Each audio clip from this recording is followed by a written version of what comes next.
Okay, brother. If you're looking for the knowledge, let me tell you what the knowledge is. Let's go to www.warriorhorizon.com. Click on the store. They have DVDs on religion, black freedom fighters, the homosexual war against the black race, black male-female relationship, the dangers of interracial mixing with whites, sexual abuse in the black community. Then they have the DVD lecture series on racism, white supremacy, the history of white-on-black genocide, and the powerful impact of the entertainment industry on the black race. That sounds serious. It's definitely serious, brother. I hear what you're saying, brother, but sometimes I don't have a week to wait for something to come in the mail, you know what I'm saying? Not a problem at all, brother. All the DVDs are available for electronic download, which you can get same-day delivery for $15 each. Hey, man, I know it's only $15 and everything.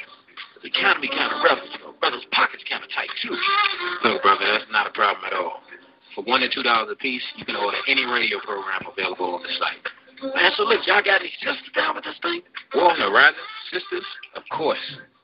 War on the Horizon also features Children of Southampton products. They have the 2009 and 2010 Nat Turner Day weekend celebration. 1831 Turner Street featuring the Memphis Boys, Brothers Keeper. Okay. Have you ever heard Sister Nefertari lecture? Haven't. You gotta check out that 500 Years of Dark Skin Rush License. Look, man, this stuff sounds kind of serious. They're not supposed to hate on it.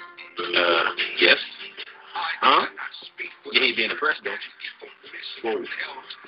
Brothers and sisters, we'll see you on the battlefield. War on the horizon.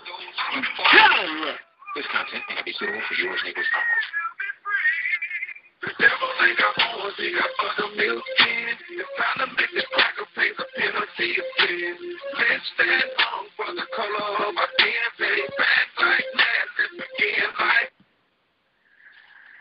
Man, oh, here we go again, man. Two gay dudes kissing on the bus. That's what I'm talking about. You gotta be, man, they trying to turn everybody gay. You know what I'm saying, bro? No, brother, I really don't know what you're talking about. I'm saying, you see the bus, you see how they got the two dudes kissing on the joint. It's like commercials. Everywhere you go, everything gay. Youngers walking around with these little, the faggy fit jeans and everything. You know what I'm saying? Well, brother, do you have hate in your heart? What? Yeah, that's not the Christianly thing to do. You should love our neighbors. Man, I ain't loving no gay neighbors, Joe. It ain't say you gotta love your gay neighbors. It don't say love your neighbors. It don't say, I ain't talking about neighbors. I'm talking about faggots. So you say you love faggots? What I'm saying is, love is the most powerful force in the universe. And Jesus came to show us how we should love our brothers. Man, you sounding real gay right now, talking about loving some brothers. Hold on, Joe. Look, now, look, if you want to tell me something, just let me know. I might be preaching to the choir. Man, I'm saying, the faggots, talking about loving. You know what, man? Get this, man. I'm going to walk. Peace. Brothers and sisters, sometimes your arms is not long enough to box the spooky in the sky. Spend your time where it's most useful. This is the African service announcement. War on the horizon. We'll see you on the battlefield. War on the horizon. You gotta love it.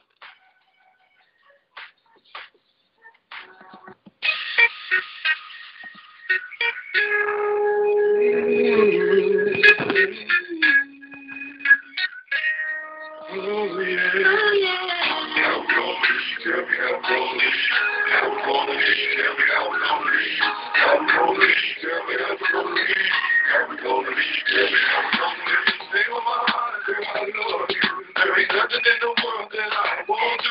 When I study you, kill crackers for you. More than my sugar or my baby boo. You're my soulmate, my clean slate. Every person knows you're my black space queen. I love you, adore you. So the last thing I want is to fight with you. We got issues that won't go away. Getting hard trying to deal with this every day. With these mood swings, but we kings and queens. The outside pain and the virgin places. We know how we can't do.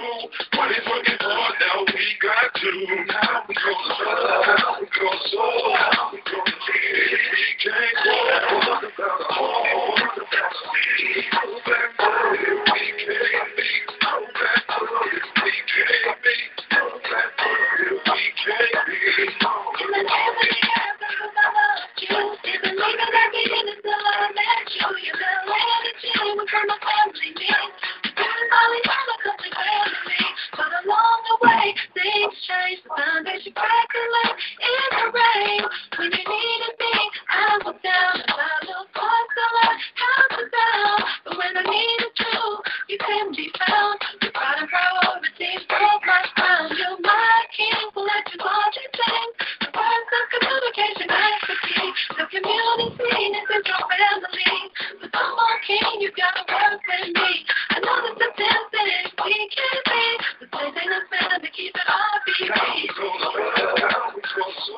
cycle over and over again. Like mine, that's why we running the same man. Every land, word is mine, my brother, you do the math. If I'm breathing, you breathe naturally. As we D-O-N-E, family, we need L-O-V. Darby and me, Darby and you. And collective liberation, we fight like a it's so true. We give the people heart and shoes, and we working so hard to support our own school. We even buy land to grow our own world. Our years and now was stolen, our middles, we so cool. We even got the money changed too. Never been here fall like the so-called Jew. But damn, really just that's just true. And I don't know what's about to, man, I give for you. And words on the street of you, water with you. Theology, remote me in your conscious move. Mental kids like they integrate our life. Liberation movement wasn't from our sight. We don't know these things. There's no technology. Stay in your lane, let the people be the truth. Asian provocateurs came in through struggles of the present and the past. Now you measuring content, we're acting half-assed, the monkey's ass. And this bull is not fair to our race. True Africans front and center, please. Trainers dying trapped like rats lured by the cheese. School ain't trained Negroes say, nah, like up me, please. As nationalists, black liberators are held accountable for their deeds. Good and bad. Man, this is sad. How we gonna live? How we gonna love? How we gonna grow? He said, how am I supposed to know what's going on in your head? Miscommunication with the black power dead. Ain't no work getting done and the people ain't dead. We black freedom fighters won't even break bread. We fighting ourselves, nails for the lead. When the list no doubt, cause we both won't clout. They won't even come to your house, won't even have a conversation with the kids about it. What's sad is that the seeds come without a black world. Little black boys and girls have to think of civilization caught up in this world. We fight over word, we fight over dope. You don't like what I said, and she don't like your clothes. Let them turn the doctor, and brothers striking close. We in the birth pages of no black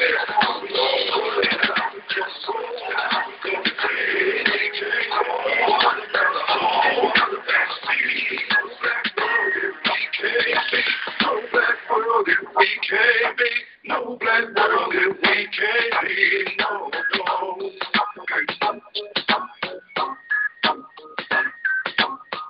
My ancestors woke me up this morning. They said, son, you do know what time it is, don't you? I said, what time is that? They said it's wartime. So welcome to the Warfront, brothers and sisters. Thank you for tuning in tonight. Got a lot of great things going on around the world and around the country. Also got some things that are not so good. But tonight we're going to have a discussion.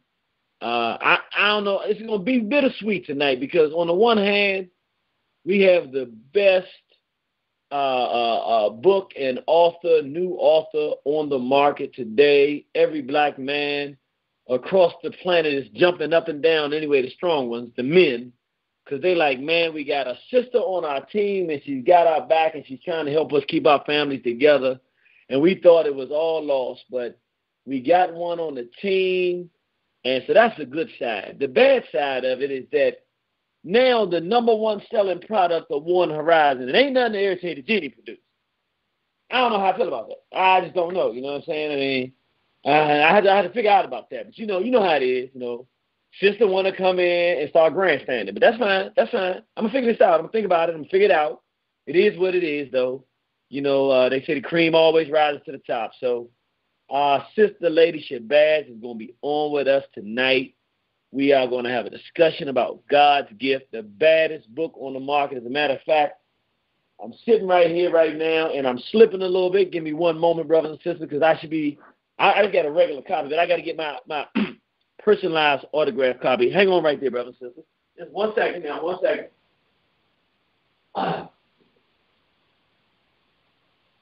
Yeah.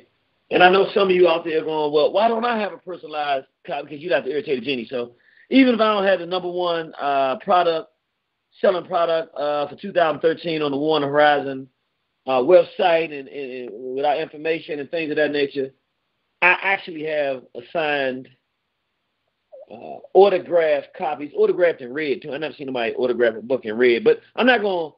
I'm going to take what I can get. I'm the irritated genie. Let me read my autograph copy because yours not going to be like this. So you're going to get the same good information we get tonight when I bring Sister Lady Shabazz on. However, you're not going to have this extra stuff that I have because I have it and you won't. So I figure I would read it to you because you won't ever get this because I have this and you don't. It says, Brother Genie, that's me. Thanks for the inspiration and support. And that's from our author here, who I'm about to bring on with you all. We are so honored. This really is the second book authored by people in War on the Horizon radio, but it's actually, well, that's not true because Brother Barudi's done written like 250 million books. But so let's just say it's a brand new book. It's the best book on the market. If you don't have this book, if you're a black man and you don't have this book, you must be a masochist. You must hate the concept and idea of your relationships working, because if you did not hate the concept of your relationship working, you would have this book, because this is the book that can actually help your relationship work. So you either that, or maybe you're just a homosexual and you haven't admitted it to yourself. I'm finding out now that they're in every nook and cranny of our society, and they're trying to take over the nationalist, African-centered community. So maybe you just capitulated. I don't know, because I don't know if you're not gay and you want your relationship to work. I don't understand why you don't have this book. So you go right to waronthehorizon.com, go into the books. You'll see the different, go to our store, and then when the store will say books, and it only has a few books available, and the one you want is called God's Gift. It's outstanding. It's, again, in 2 weeks, maybe 1 week. It's been out 1 week. It's our number one selling product of 2013. It's almost to the point I can't keep them in stock. And, I'm calling on people, hey, how's it doing? And I don't have to call them anymore. It's doing better than everything else we have, which is good, because our other information is getting out there. People are hearing about us. And this book just makes us just so much, it fills up what we're doing here. It adds that feminine principle. It adds that balance to what we're doing. So I'm going to bring this sister on real shortly. But I did want to tell you, brothers and sisters, we're going to have some serious conversations, because just meeting with some folks and learning what's going on, we are in a worse crisis situation than I thought in terms of this homosexual push.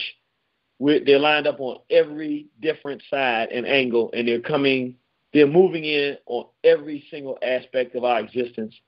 And I'm talking about the black ones. I'm not even talking about the Zionists or the white ones. So we're going to have to, we have no option. We're going to have to resist, and resist militantly.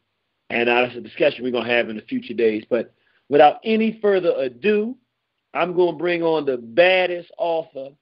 Man, this is a brave sister, too. She must like to fight, because, man, let me tell you and let you tell me, this book, God's Gift, How to Be a Good Black Woman. Let me say that. Let me say them 3 words again, because it's kind of hard.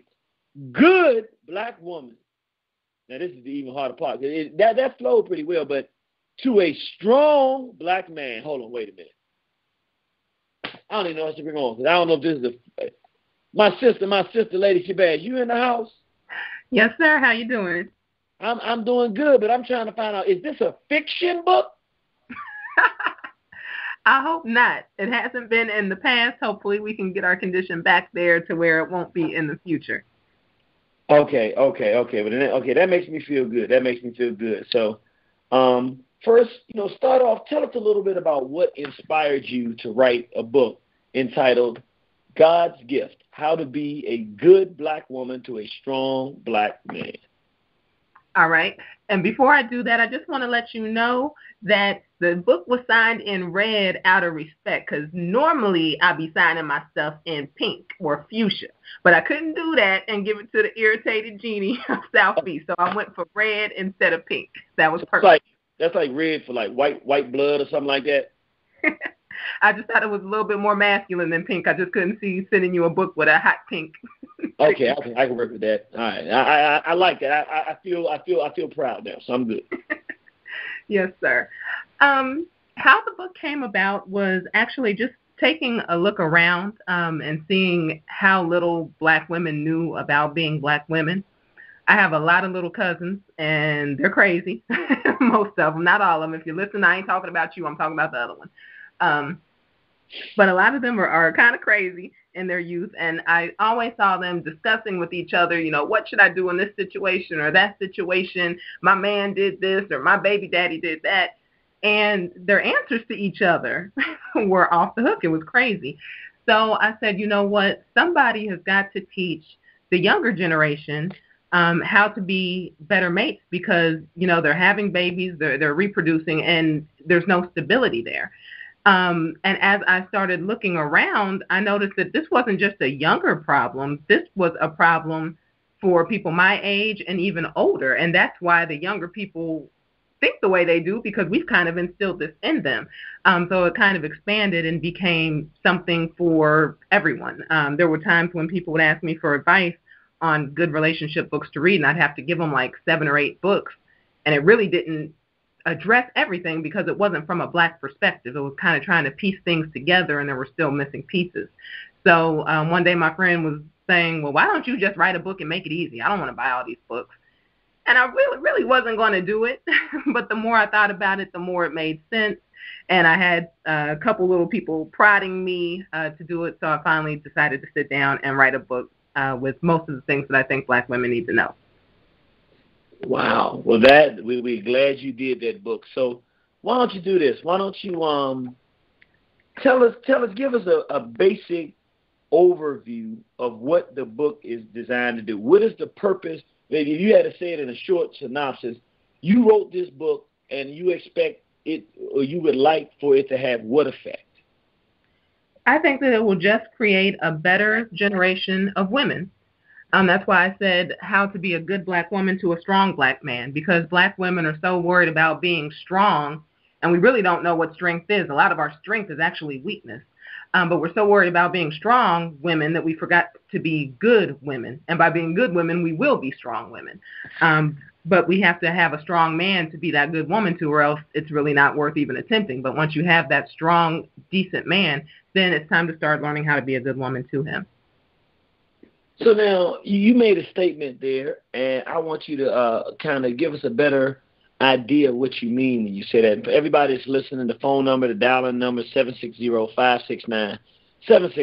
That's 760-569-7676. The participation code is 948-656-pound. That's 948-656-pound. You said that most of these things that Black women consider strengths are really weaknesses. Could you define that and talk a little bit about what you mean when you say that? Sure. If somebody is mistreating you, then it would be strong to stand up for yourself, but there's a way to do it. If you can control your emotions and remain civilized, that's strength. That takes a lot of restraint and self-control. That would be a strength. You going off on somebody and throwing some hot grits on them and all that, that's not strength. That's weakness. That's very easy to do. It's out of order. It shows no control at all. But when we think of strong Black women, a lot of times an image of a fag pops in our head. We think of like Tyler Perry, Medea, or something like that. Our whole vantage point of a strong Black woman is so incorrect. It's very weak. It's very out of control. It's unrestrained, and we don't get that. We don't get that there's more strength in having self-control and using our wisdom and our intellect instead of our mouths and our fists or whatever other props we can find laying around. Okay, so basically this physical aggression towards men and hostility. Is there anything else that meets the definition of a strength? A weakness that Black women have that they think or perceive as being a strength? I'd say the whole thing about independence. We think that being independent makes us strong, and nobody else on the planet thinks like us, thinks like that except for us. It would be an interdependence. Being interdependent with your man would make you strong. Independence is just a miserable way to live. That's not strength at all. That's another big way that we think, I'm a strong Black woman, I don't need a man. Well, that's a weakness of mind, and that's a weakness of lifestyle, because you're willing to put your ego ahead of the needs of your children, your community, and your race. Wow. So speaking on that, so you now say that one of the weaknesses that Black women think is a strength is their independence. And under this thing called independence, I think it fits in line with this conversation. They have this whole concept they call feminism and everything. and I'm looking at a little part of the book, a little paragraph here that says feminism. And I just want to read this first paragraph, and then I kind of want you just to respond to, in terms of the whole feminist movement, what it's about, and how it has affected the black community. It says feminism. One thing we must understand as black women is that the feminist movement really hurt the stability of black families. Until then, black women were standing side by side with our men fighting white supremacy. At some point, we let our historic enemies fool us into thinking that our war was with our men, not our former enslavers. They even gave us incentives like welfare to convince us to get rid of our men. Many of us left the real struggle behind and became divided against our partners.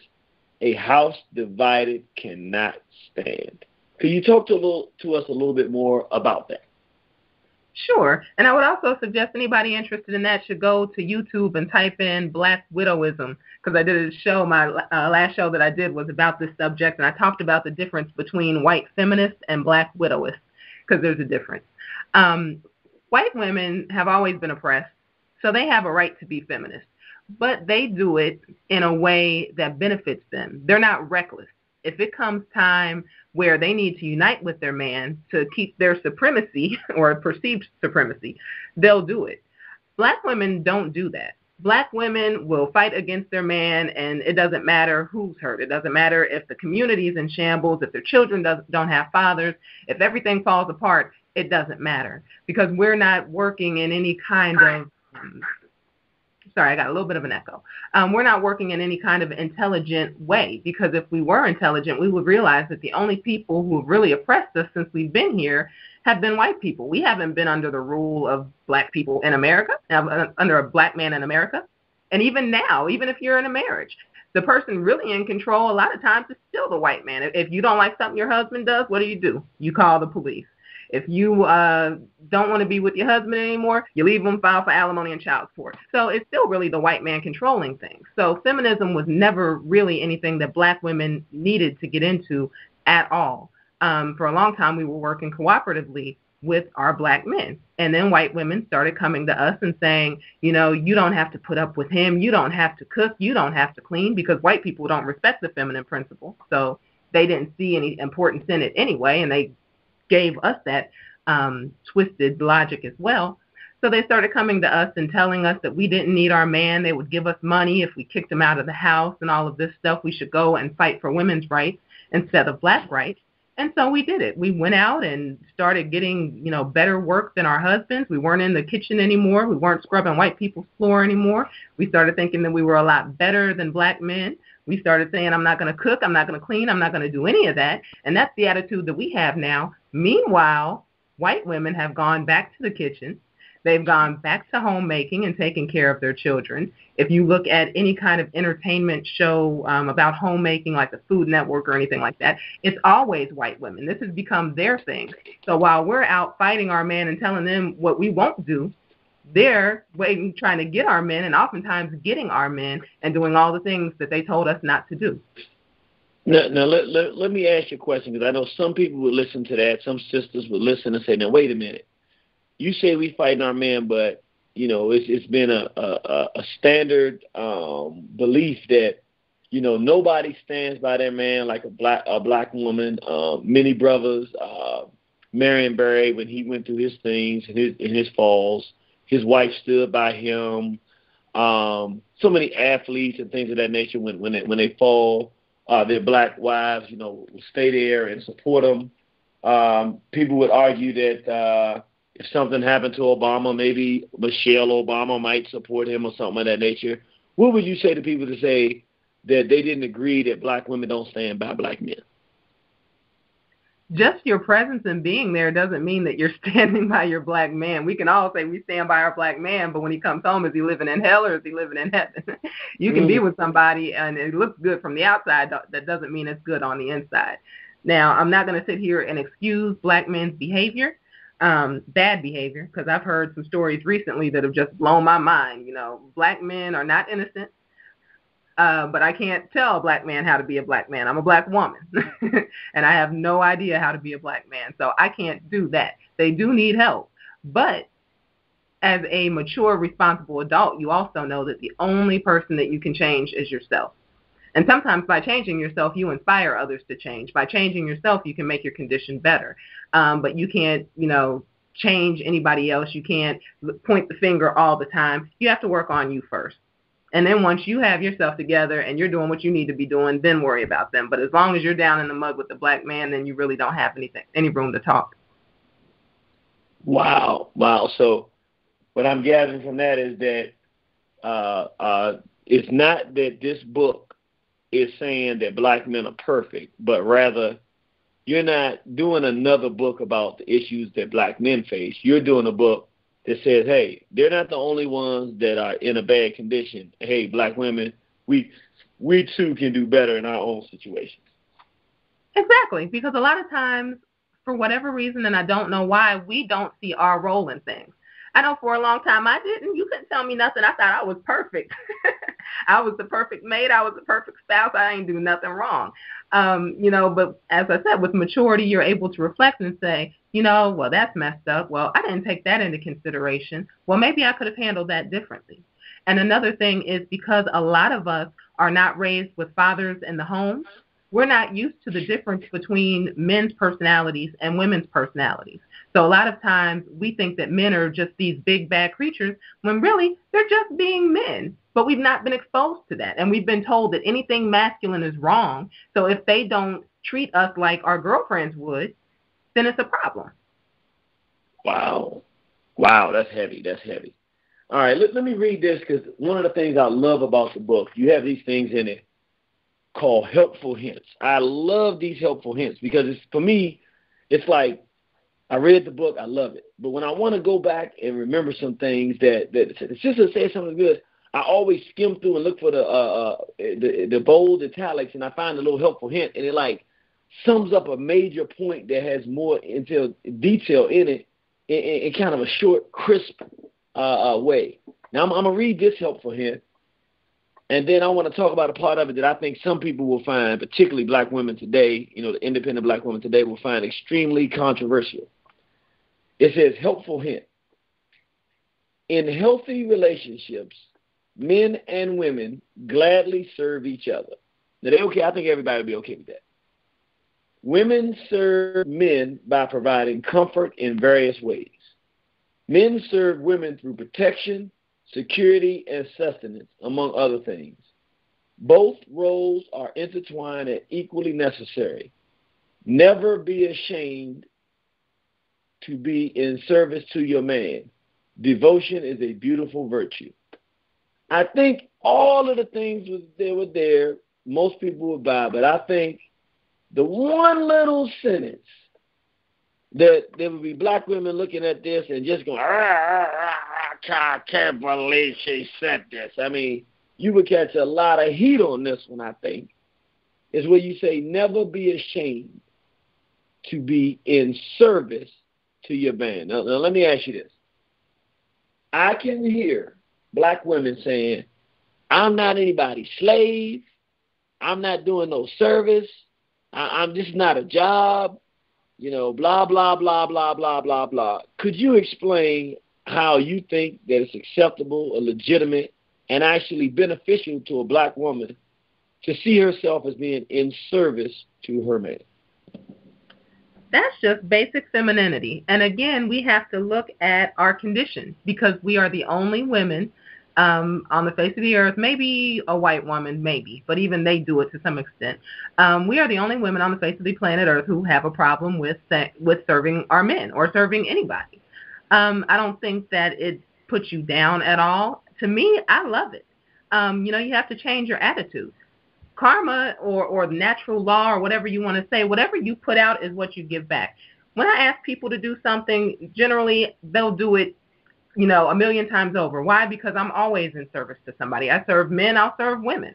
But especially the person that I made a commitment to spend my life with, yeah, I'm going to serve him. I have no problem with that. If he wants a glass of water, he's going to get a glass of water. If he wants me to do something and it's within my means to do it, of course I'm going to do that. There's nothing as a woman, if you're thinking right, nothing that will make you feel more womanly than serving men. It's a beautiful thing. You get to see, especially when they're appreciative.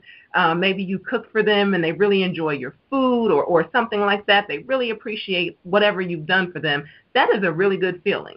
And the only people who don't understand that are people that do not do it often or have this attitude that I'm not in slavery to somebody. If you cook for your man, that's not slavery. That's making sure that your man is healthy enough to stay around a while. If you let him keep going out to McDonald's to eat, guess what? He's going to die at 50 years old. He's going to have high blood pressure and diabetes. You can change that. That's not slavery. That's power. But as I said, we have to change our thinking, get all of that Zionist indoctrination out of our minds and look at reality, because everything they've told us about being a woman is completely opposite of what it should be, and that's why so many of us are alone and miserable and angry now. You said something just now that I think there's some sisters that hung the phone. I mean, people are doing some backflips. So I'm going to ask you to really explain this. You said that nothing can make a woman feel better, or it's a wonderful feeling for a woman to serve a man. And let me translate that as how it sounds in the ears of the black women who I'm imagining would feel the way that I'm going to say. I'm imagining there's some black women out there that's saying the only reason that you think that it feels good to serve a man is because you thinking like a slave. You've been indoctrinated through white supremacy and through what they call it, misogyny, and a society that's male-dominated and patriarchal. The man can get up and get his own glass of water. What's wrong with him getting you a glass of water? And why can't he cook? You can cook. Why can't he share half and half the cooking? You clean, he clean. Why can't he do, since you go to work, and you work the same amount of hours as him to put into the house, why don't he do half the house chores and you do half the house chores? What would your answer be to someone who would hear it that way and feel that way? Number one, because my house would never be clean, so that ain't even an option. But no, I hear what you're saying. My house would be trifling. But no, I think that in and of itself is the thinking of Europeanism right there. It's like I said, you would have to do it. I've actually seen transformations of brothers who have been with women just like that. They've had these women who have terrorized them, and I'm not even saying that jokingly. Like, these brothers act like they were shell-shocked, like they had post-traumatic black woman disorder or something. And when they first started coming over to my house, they were real cold. They didn't really talk to me, because I'm a black woman. Whatever, didn't want to be bothered. Bye, see you later. And they were really kind of obnoxious. But the longer they came over to my house and they were around that positive feminine energy, they actually started to change because they saw a different perspective of a black woman acting differently, a black woman who was nice, a black woman who smiled, a black woman who would fix them something and didn't want anything in return, just making sure that you had a healthy meal because you've been working all day. You came over to see my husband or whatever. Here, you two brothers eat. And I've seen the transformation that something as simple as that can make in black men. So, like I said, I don't view it as slavery at all. I view it as a form of healing, undoing a lot of things that have been done by their mothers, by girlfriends, by whoever. So, no, I don't see a problem with that at all. And the reason why we have to go out and work the way we do is because of white supremacy. If it wasn't for white supremacy trying to mess up the balance between our relationships, we could stay at home and take care of the children. We could cook. We could clean. And I'd also want to ask them, who is the real misogynist? Because while I respect and really love the feminine principle, there's nothing about me that wants to be masculine, wants to compete with men. I'm comfortable with the feminine principle. But it's those type of females that diminish its importance because they don't want to have anything to do with it. Why would I want to be stuck at home cleaning? I can go and work. Well, who said that going out and working for some white man who, by the way, you submit to on the job with no problem, you just won't submit to your man. no, wait a minute. Did we have a no low blow rule? I don't think we announced that, so I guess you get now. Hold up, I gotta stop you right there. Whoa. Okay, hold up. Slow stop. See, now she got surprised. I don't remember seeing that in there. It might be in the book, but that's all. That you only get that on One Horizon. Now wait a minute. I got to reshape this. What you just said. So you saying these women that say no, you don't serve a man, you don't submit to your man, you don't do any of this stuff. They won't do it to their black man. But you say then they go out to work to be independent, working for a white male, and then they submit to the white male on the job. They do. I've seen it a million times. If they have a black boss, a lot of times they'll give them problems, don't really want to do anything, but let that boss be a cracker, and they will do whatever they ask. So my point is, who is the real misogynist to think that going out and submitting to a white man on the job is more important than being at home cooking for your family or being at home raising babies? Who told you that? If I would be a victim of a misogynistic culture, what would you be? Because I embrace the feminine culture. I think it's important. I think it's essential. The feminists or the black widowists are the ones that say that has no importance and we don't need to be doing that. Let's split it 50-50 because that's slavery. That's not important. We shouldn't be doing that. Okay, I have to stop here because you messing me up with this. I was not expecting this. I had a roll, but we gotta turn the corner now because you're messing me up with this. Wait a minute. This is a very heavy concept and it's very eye-opening. I hear you saying that they're misogynists, but in my mind, I think it's even deeper than that because, okay, you're right. These women saying they hate the feminine principle, so they are misogynists. No question about what you just said. I never thought about it that way, but black women who hate being feminine is not the man that's the misogynist. She hates her own femininity, and we're not saying why it happens because we know many times there are reasons why this occurred, but the reality, the fundamental reality, the bottom line is that there is hatred for their feminine side, which hatred for doing things that are associated with female personality that can go back to time immemorial. So we're not talking about what the Europeans told us. But then it gets deep because what you're saying is they're not actually totally misogynistic because when they get to the job, they respect the feminine principle. So they hate the feminine principle when it relates to dealing with a black man. Or their black children. Or their black children. But if it comes to dealing with a white male, they then become feminine. Exactly.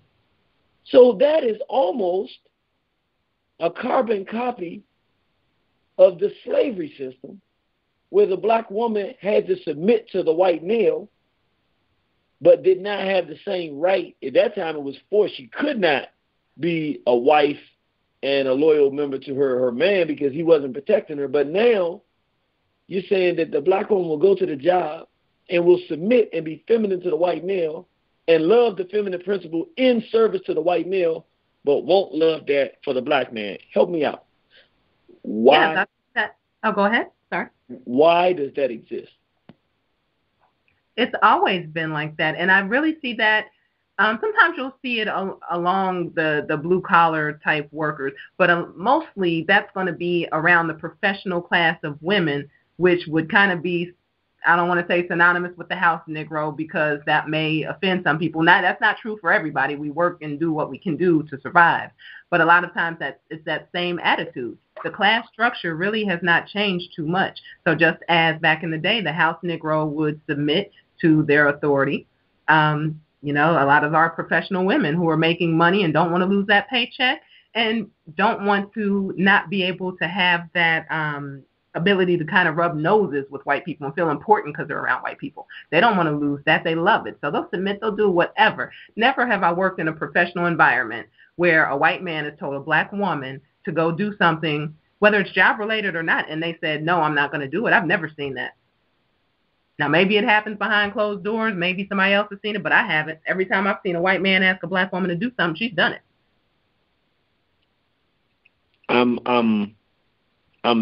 I'm mentally, psychologically paralyzed. I never ever looked at it like that. And I got to go back into the slave market tomorrow, to the plantation, and now my eyes are going to be looking at things from a whole different perspective. And you done messed up my whole week. I can no longer ignore how black women kowtow to white males and then complain about their men and call them all kind of N-words and talk all out. So every time I see that, I'm going to think about this conversation. Thanks a lot, Sister Lady Shabazz. Well, it's payback for you getting that Christian song stuck in my head not too long ago. Man, this is heavy. I'm going to read another one of these hints because you tell black women, that black women think and make this idea that black men are these super sophisticated things and they can't figure black men out. But according to you, and let me read this, a helpful hint, you say men are not that complex. You say most men are happy as long as they have a clean home. I can attest to that. Peace and quiet. I can attest to that. Tasty food. I am not happy without tasty food.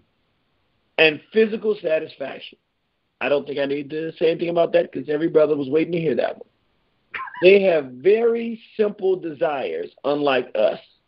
You don't have to jump through hoops to keep your man happy. Just be sure those basics are covered.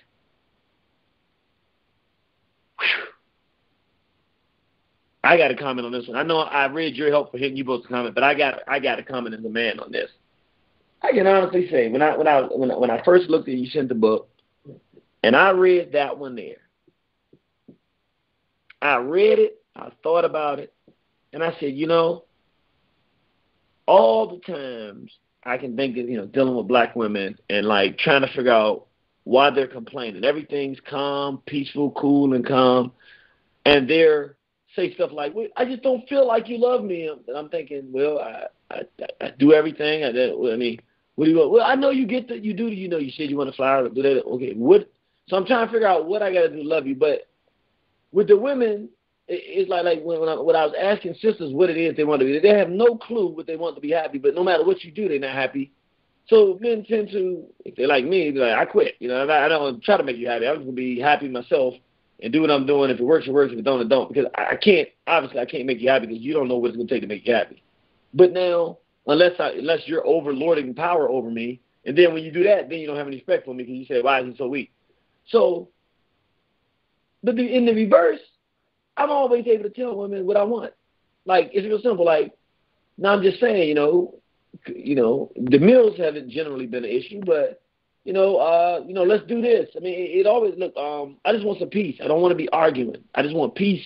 Can we just not argue about this and just get, it's real simple. It's usually some very basic, fundamental stuff. The dress is too long. Please don't do, I just need some peace. If you just wear something, because in my mind, if you go out there dressed like that, you can get all negative attention. You can come to me to do something I got to do. I don't want to do that. I want some peace. Just put on something decent. I think that's too short. If you do that, and you already know what my standards are, if you do that, I'm not gonna be jumping through the hoops because I'm just satisfied and content.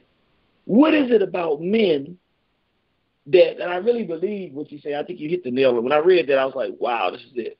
Why is it that men generally, those four things will take care of a man, and women don't have those four things to take care of a woman? And then help the men understand if there are some four things that can take care of a woman, and then talk to our sisters about how to be able to be happy with their man.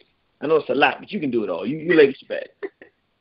Well, I will say I do not have four things for men because I fall into that category too. I keep it all the way real. When I'm writing these books, it's not like I've attained perfection or anything like that. I don't know what makes me happy. When my husband's here, he gets to talking and talking and talking. I'm trying to do something. I want him to go in the other room. When he goes in the room, I want him to come back in here because I miss him. It's a no-win situation. He's like, what do you want? I don't know what I want. Just whatever. It's going to change in 5 minutes. Just do your best. Men, on the other hand, I don't know what it is about their nature, but everybody that I've ever talked to has always said basically those four things. They want to be able to have something to eat, especially if they come home from work. They like walking in and smelling the food almost ready. They want quiet. That's their number one thing. We argue too much. We won't let them have any peace. It's very, very basic. I don't know what it is about the male character that makes it simple like that, but I'm glad that it is simple. And a lot of times, we like to think all men cheat. I don't think all men cheat. I think a lot of them do. But from what I've gathered with men who normally would not cheat on their women, a lot of times if they are drawn in that direction, it's because one of those things were not getting taken care of. Either they weren't physically satisfied, she couldn't cook. Usually the couldn't cook thing isn't a big deal anymore because most men are used to that. But that, that does help. Or they're just at home arguing all the time, being disrespectful. Admiration is something I talk about in the book a lot. Men need admiration. They need to feel needed and wanted. They need to feel like you think that they're manly. They need that kind of stuff. And if they don't find it with you, sometimes they will find it with somebody else. But as far as my understanding, as far as my experience and what I've been told, as long as those bases are covered, you're doing good. Now, I'm going to say this, and then we got to go back to some of you. Man, you just dropping so many jewels here tonight. Brothers and sisters, we go to our phone lines at 8 o'clock. So be patient. We're going to come right to you, let you ask your questions. If any of you have read the book, please let the sister know how much you love the book, because you can't do nothing but love it. If you're a black woman, let them know how much you're mad at her for writing this book, because it made you look at yourself in the mirror. I know you're mad. The phone number is 760-569-7676, 760-569-7676. Participation code 948-656 #, 948-656 #. Now, I have a question for you. Mm-hmm. And not a question, but it goes to something you said before, and I think I want your opinion if this kind of sums it up. You said earlier that a woman should never be ashamed to be in service to her man. Do you think it would be accurate for me to say, if there's a strong black man and his woman is not in service to him, some other black woman will, at least when that man is with that other woman, will come to try to be in service to that man? Oh, about 4 or 5 of them will. Black women are off the hook right now. I've had people approach my husband saying, oh, you married? Well, I'll be your second wife. I'll be your third wife. Just call me when you're ready. I mean, it's crazy out there. Our morals have just totally declined. They're not there. I don't know what happened to any basic morality, but it's not there. We talk about how bad black men are, but we don't even have that bond of sisterhood to leave another woman's man alone. That's all out the door. So, yeah, I wouldn't say serve your man because of that threat. You should be serving your man because that's the right thing to do, because you love him and you want him to be happy. And in return, he'll take care of you. I mean, people, like you said earlier, will say, well, can't he get you a glass of water? Yeah, and you know what? If I ask him to, he will, because he knows that I do that for him. I'm in service to him. So if I ask him for something, he'll gladly do it. Now, if I was, don't tell me to get you some water. You ask me. You say please, pretty please with a cherry on top. Now I ask him to do something, he's going to be like, whatever. So there is a give and take, but primarily we have to work on us. We're the ones with the nasty attitude. A lot of times the black men are not the ones who are petty and doing a lot of these things. They have their issues, but the pettiness generally is not one of them unless they're just an effeminate. That's something that we have to work on. Okay, I got another one of my tips here, and I really, really, really love this one. Helpful hint, brothers and sisters. Words have power, but so does silence. I'm going to say that again. Words have power, but so does silence. Everything doesn't require a response. You don't always have to have the last word. Sometimes silence speaks much louder than words. Break that down for us.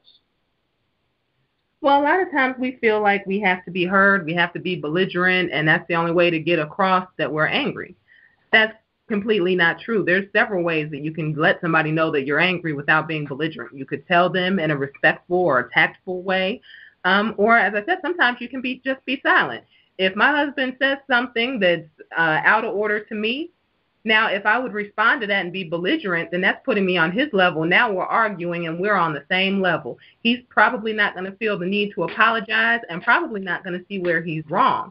But if he says something a little out of order to me and I just let it hang in the air and I don't say anything back, then I'm not on his level. He's the only one that was wrong. And what will make it worse, I think he knows by now, if I get quiet and I go in the kitchen and start cooking something, that's my way of being extremely ticked off. And he knows that, and he knows he's going to be needing to apologize very, very soon. And there's more power in that because I still have my dignity. He still respects me. And, you know, you kind of not have the upper hand, but you don't have to get down on their level all the time. Or if it's something that's so bad that it does need to be addressed, like I said, you can do it in a tactful manner. And the book gives ways and phrases that you can use that are a lot nicer than some of the ones we generally choose. You could even write a letter to them. You know, if you're too angry to say something right now, you could write it down, you know, go over it again, make sure that you're not being nasty or anything, and say, here, read it. You go in the other room and just let him marinate on it. You don't always have to be up in his face and hitting him over the head with hot, greasy skillets and slashing his tires just to show that you're not happy with something he did. I'm gonna tell you how interesting that is. Yeah, I mean, I'm not just saying it because I can really vouch for it. One thing I noticed that when that sister Nefertari gets quiet, that means okay, I really made her angry, and she used to just go back. We go back, it would be a real big problem. Now she don't do that. She gets quiet. She said, you know, I'm not even gonna say nothing. And it's the weirdest thing, man. It's the weirdest thing. When she starts talking, arguing stuff, it becomes a huge problem, like a huge problem. I'm slightly authoritarian. But, oh, see, here we go with the jokes. See, that's what I'm talking about. Did you write anything about being sarcastic in your book? I looked at that page. No. But, except for the irritated genie. yeah, I'm rather authoritarian. But I tell you, it's the weirdest thing. When she don't respond and she just gets quiet, and sometimes I really try hard, but I can't even do it that long. I'm like, fine, she want to get quiet, no problem. But I find myself trying to fix it then. Even if I was dead correct. I mean, a lot of times I'd be dead right what I'm saying. But it don't matter. I don't like to see her when she don't want to be open. And so if she's not being nasty or condescending, and she'll, particularly, this is the worst. This is the worst. When I really have to find a way to start talking, even if I don't say I'm sorry. If something happens, doesn't matter who's right or wrong, and she gets quiet. But then maybe I come downstairs and do a program, and then she brings me something to drink or something like that, or brings a meal or something like that. Say, you want anything with it? Now I have to make her feel happy because I feel like, okay, I know she's upset, but she's still doing all this stuff, so I got to fix this. So now I'm in I got to fix it mode. So now I'm thinking about something nice I can say or do. And it don't be that I want to do it. I just can't help it. It's a weird thing. It's a power. I don't understand it, but I've observed it and I read your book. So now I realize what she's doing. Thank you. But it works. Even though I know what she's doing now and it works when she gets quiet, it really works because I don't know why it works. Maybe you can explain that. But either way, I can admit, when a woman gets quiet, when you think she's going to get mad and start screaming and yelling and she's cool and she don't say much and she's acting normal, it just releases whatever it is in me, at least, they can be mad, and then I'm trying to fix it and make things better. So is that a tactic black women use to get their way? I don't think most of us have discovered that yet, but it will work. And it can really, it can smooth over situations. There was a lady I used to know who told me, and she was a older lady. She used to tell me a lot of little stuff in her relationship that used to work. She said when she got angry, she would either go and bake bread, because when you bake bread, you have to knead and punch the bread and all this kind of stuff. So she took out her aggression on the bread, and it would come out really good. That was one thing she would do. The other thing is if she was cooking for her husband, she would decorate it like really, really pretty. And over the years, he got to know if his plate looked real good, he did something. He had messed up big time. And so one time she made him some soup.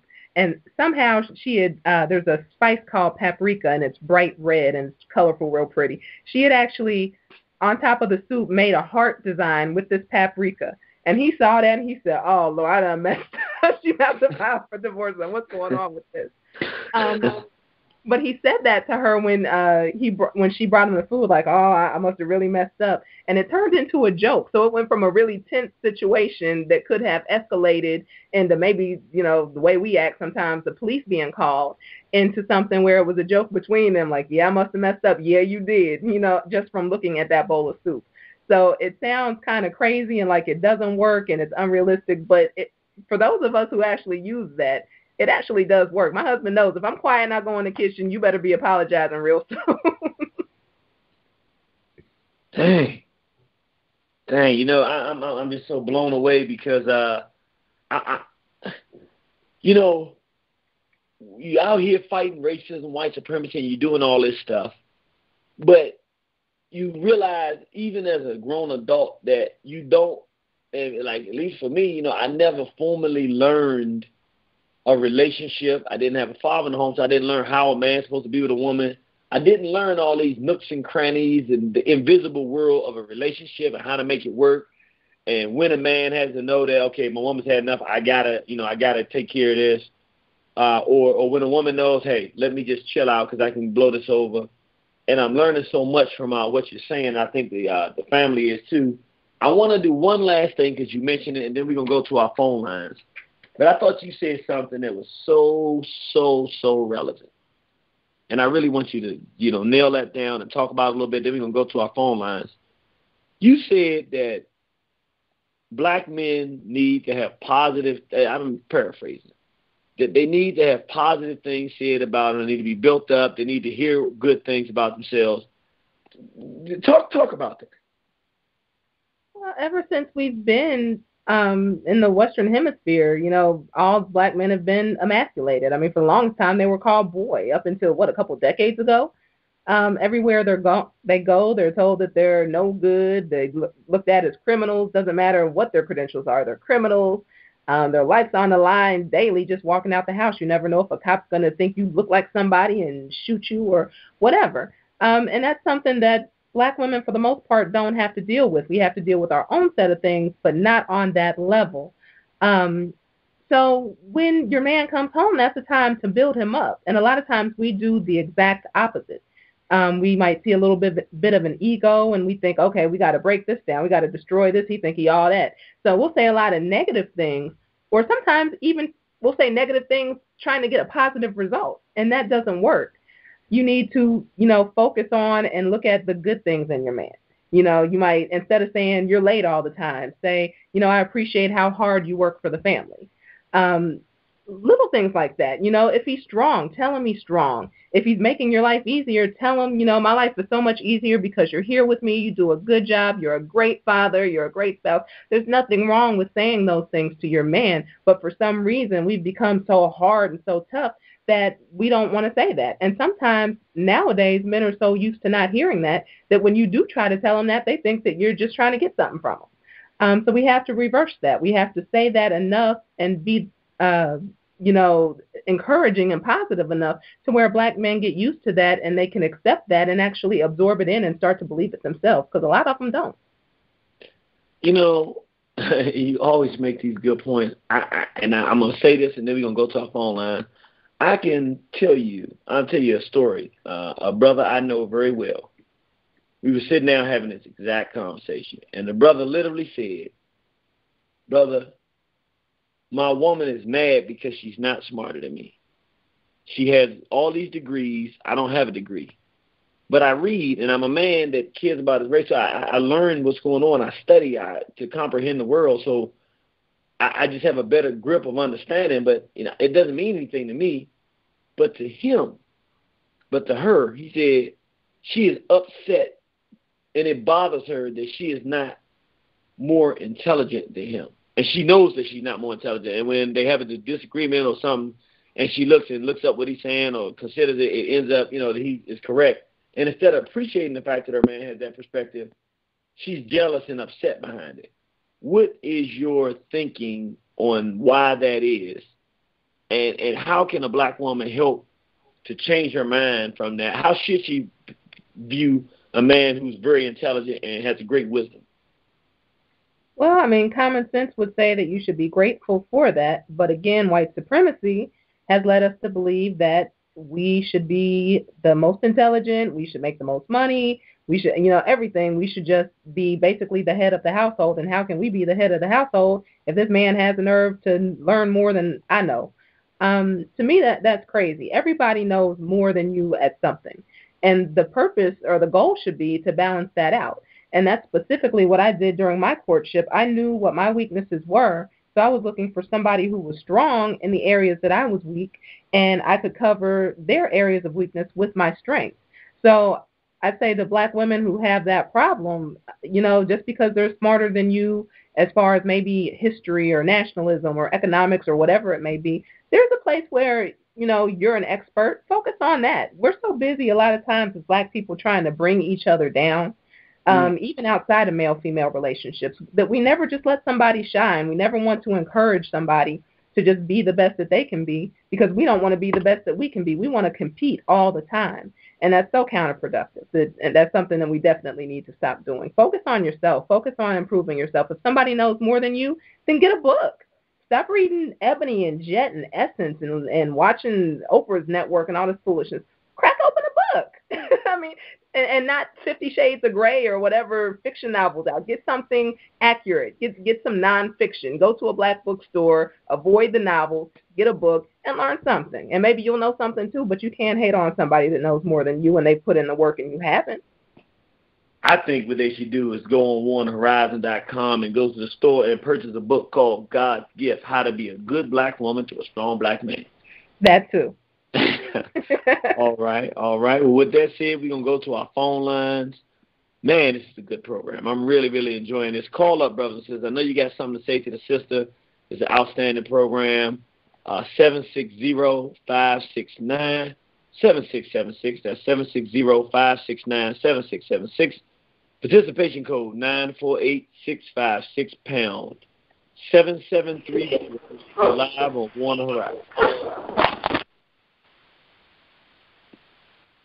7730. Going once, going twice. All right, they're just listening. They checking it out. They enjoying the program. 5469. You live on One Horizon. All right, they went to mute. Uh-oh. Got a hard hitter in the house. What's going on, my man, brother? Body shots. Hotel Warrior. How you doing, soldier? I'm doing all right. Peace, Queen. Peace, how you doing? I'm doing good. Oh, man, I'm getting the healing. I'm on my Antoine Fisher tonight. Man, I got my diagnosis, man. I got that PTBWD. What's that? That's that post-traumatic black woman disorder. Oh, brother, so you got it too, man. I've been hearing a lot of brothers coming down with that. Yeah, man. So I got my prescription tonight, man. I'm on my way, man. I'm getting my healing. Sis, you touched on so much. It's wow. It's like the crazy part is that when a brother's going through these type of situations, it gets so crazy to where you actually think that you the one that's tripping or something. It gets so ridiculous sometimes that you just got to sit down and say, dang, is it really me? So with this book, it really puts a lot of the onus back on the black woman. Not to say that the black man is not without his own faults, but, man, whew. Yeah, and one of the things I got is to be consistent. That's been a major issue in a lot of my relationships, is consistency. And what I mean by that is, like you said this a lot tonight, as far as the black woman trying to be so strong, but in all the wrong areas. Now, for instance, a black woman to be like, oh, I can do this, I can do that, I can do this, I can do that. Well, to a certain point, then the black man steps back and says, well, I'm going to give her room, let her do her macho bravado, Then when she gets a flat tire, I'm supposed to jump to it. Nah, go ahead, you got it. So it's like, when am I supposed to have this magic telepathy to know when or not you want to pretend to be a man? You know, sometimes I have to go in the bathroom and see if this individual is actually standing up or sitting down. Dang. It's really, man, whew. Yeah, I got that PTBWD. Ooh-wee. And that, like I said, that's why I wrote the book, because there's so much, and it's not all of our fault. It's really not all our fault. We can do better, but we haven't been taught. Most of us have grown up. Our mothers were at work. We may or may not have had a father, and the TV raised us. And so we've grown up looking at what white people have put out to us as an example of black womanhood. And we don't know basic stuff. A lot of women don't even know basic hygiene. You'd be surprised. That's why in the book I had to specifically put hygiene down. I had to put, some things on natural health down, how to heal your family without a doctor. The book covers a lot of different things. It's not just, communication and cooperation, even though that's the most important thing. But there's so many things that we haven't been taught. It's amazing. I started, before I wrote the book, I have a blog. And one of the most popular blog posts that I ever wrote was just on basic female hygiene. And that just got knocked out of being the top post just a little while ago by a bean pie recipe. But for a long time, that was the number one post on the blog, because our mothers haven't even took the time to tell us that. So if we don't know basic how to keep yourself clean, how do we know how to relate to somebody else? That's something that you have to be taught at some point. And so hopefully by reading this book, you'll get some tips, and maybe you can't just change overnight, but you can start putting a certain tip here or there into effect and see that it makes a change, and that'll inspire you to want to do more, because nobody's teaching us these things. I got to jump in here, because I do remember, I don't know if you told me it was in the book, but it was real disturbing, and it's because I came from a house with one of those mothers. You're going to take a shower and a bath every night. Really, I got to the point, I was a little bit chronic with it. Every morning, every night, I took a shower, and if I went to the bathroom during the day and I was in the house, I'm going to take another shower. I'm just like, but it was because of the way I was raised. And then I think is it in the book, or did you tell me that there's some women out here that don't bathe every day, and some young people, some young youth, and these are girls, and they don't bathe every day, and they didn't know that they're supposed to bathe every day. Yes. Somebody that I know, their stepdaughter was over at their house, and she said, go, take a bath. And the little girl didn't want to take a bath. And so the little girl was like, well, I took a bath yesterday. And she went through the whole, you're getting older now, you've been playing outside, it's hot, women have to take baths every day. If you don't, then you get smelly and you get nasty. And the little girl said, so you calling my mama nasty? She don't bathe every day. Yeah. I mean, what they do is they'll do what's called wash-ups. Some people call them hoe baths, because a lot of women do that when they just spend a night over somebody's house during a one-night stand. But a lot of women do this regularly. They just go in the bathroom in the sink, hit all the rough areas, and then go. They don't get in the tub and splash around with some soap and water. They all at the sink, and then they go, and they think that that's sufficient. It's basic stuff. And all of this at one point in time, nothing in this book is not common sense. Nothing in this book is that revolutionary. It's only perceived that way in this time. 20, 30 years ago, you would have been like, really? I mean, we know that. But now it's completely different. Now people don't know these things anymore.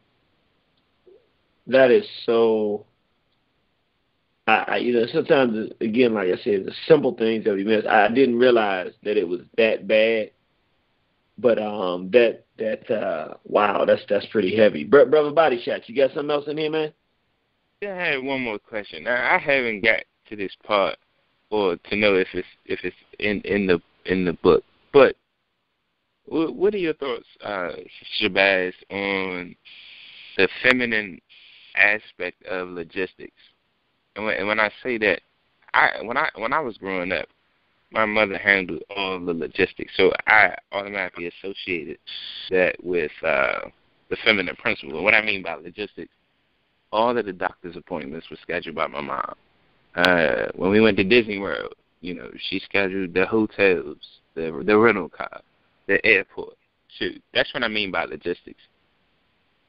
It's been real hard to find a black woman since coming out of college days that was serious about handling simple logistics and being resourceful and above all accountable. Like if I say I need these shirts to be put in the cleaners on Thursday, that means I probably got a meeting on Friday or Saturday. Doesn't mean to tell me you're going to do it, and then Friday and Saturday I don't have shirts to wear. Wow. That's something that I don't believe I included in the book. And it's something that, honestly, I didn't know that one was a problem, because that actually, when you're handling the logistics, that is a certain measure of power. That's control right there. I definitely think, and I would say, whatever works for your relationship, do it. But as far as I've been concerned, I always handle everything. My husband don't know what's going on half the time because I do it, because then I know it's done and it's done right. I'm not a procrastinator. I'm the kind of person, if I want it done, it's going to be done like 5 minutes from now.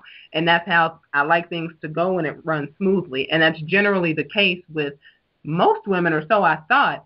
To want that power and that control, to know, okay, this is my household, I'm running my household, so I'm going to make sure that this and this and this is done. I wouldn't leave that to a man to do. Some men are real meticulous about that kind of stuff, but a lot of times you're just going to be waiting around forever. So I would definitely encourage women to do that and be happy to do that. It'll run much, much smoother.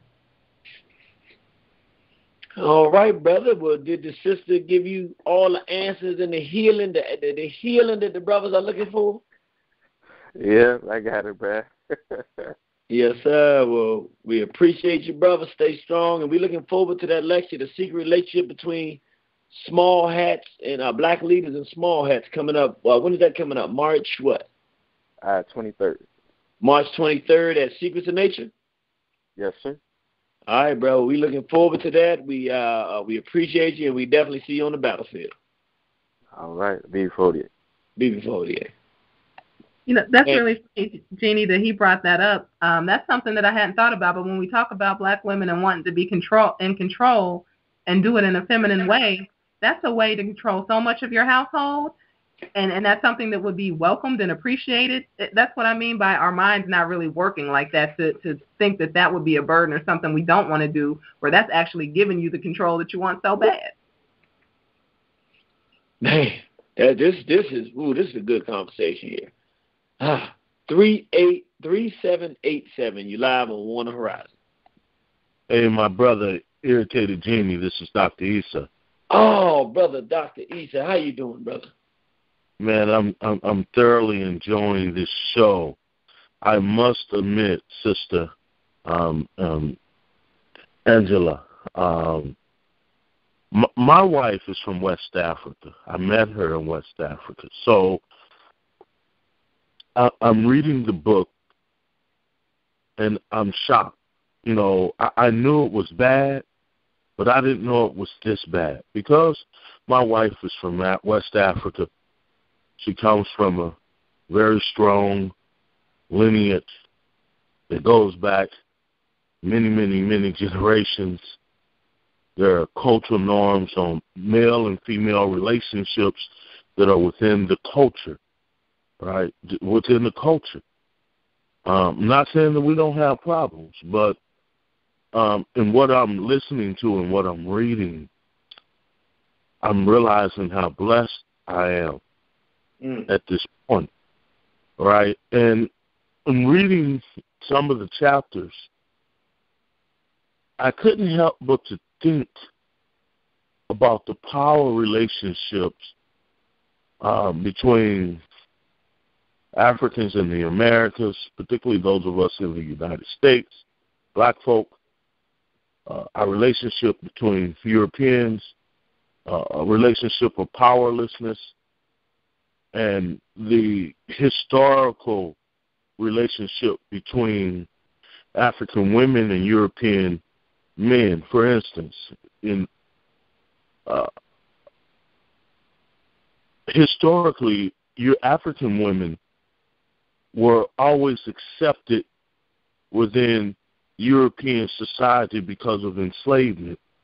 There's this one famous picture that was drawn up in the 19th century of a European man beating the enslaved African male, but having sex with the enslaved African woman, right? And so these are the power dynamics that we're dealing with now that we live in this this highly technological society where labor is no longer African male, labor is no longer wanted.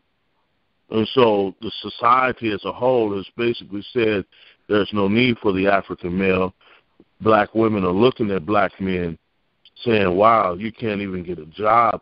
I can get a job. They're just these basic power dynamics that we do not run the state. We do not run a government. We do not have a government, at least here.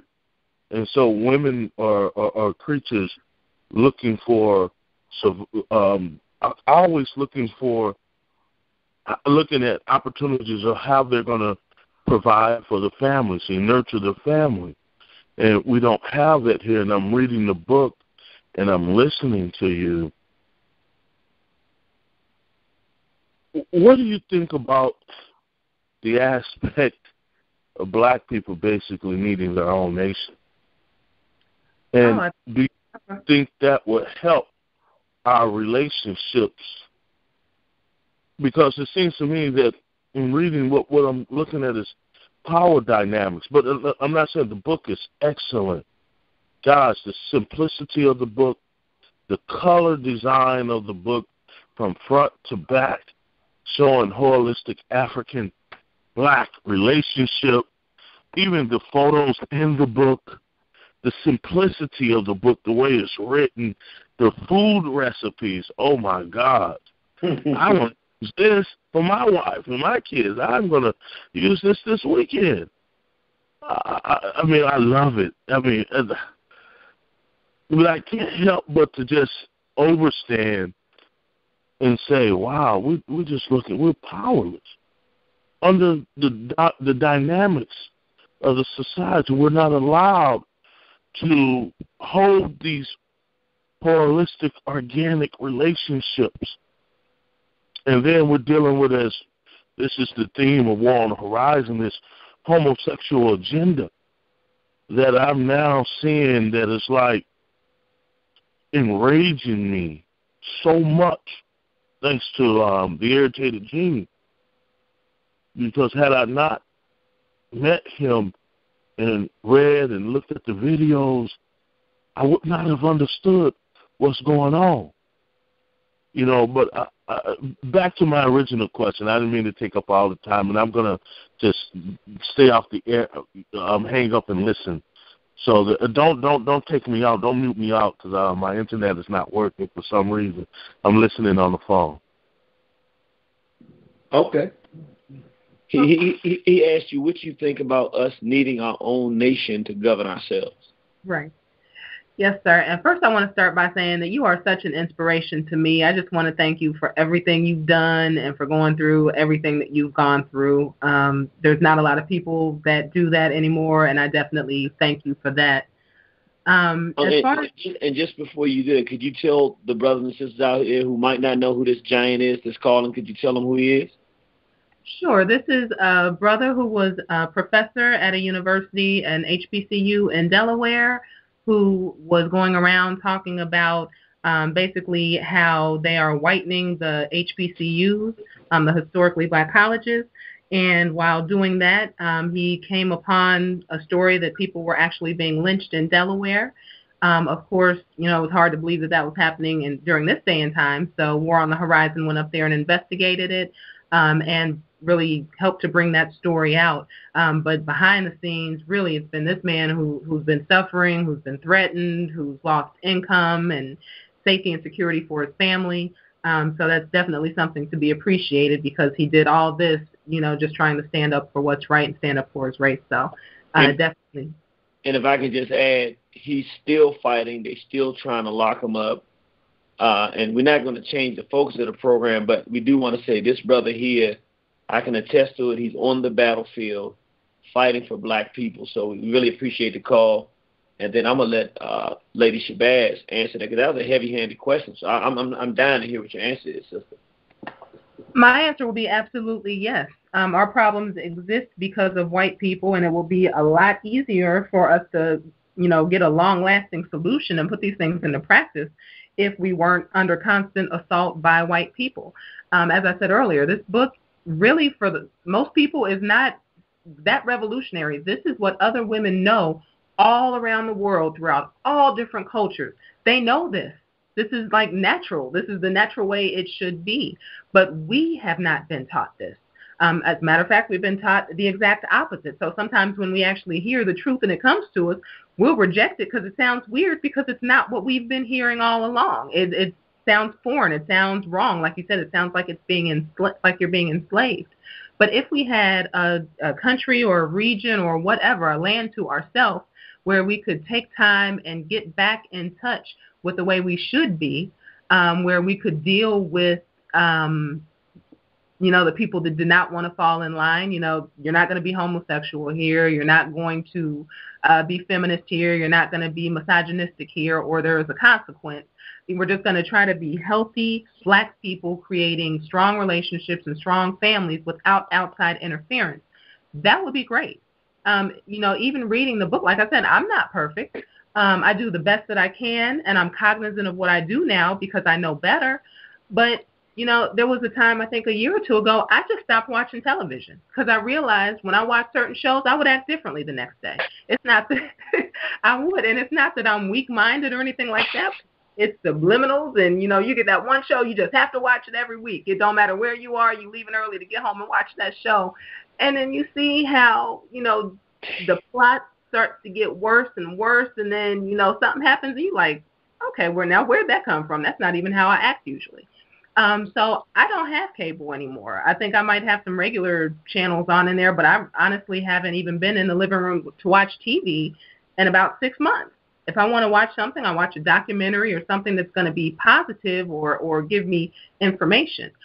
The further away we can get from white people, be it in person or be it just their influence, the better. So, yes, a nation of our own would be good, but we'd have to have the kind of control and discipline to be able to block out even their influence, because even them coming in through remote control is destructive. And I just got to say to what you're saying, I'm not trying to just be a cheering section here, but I swear to God, you're saying something that's clicking so hard. This is how intense it was in my own home and our relationship.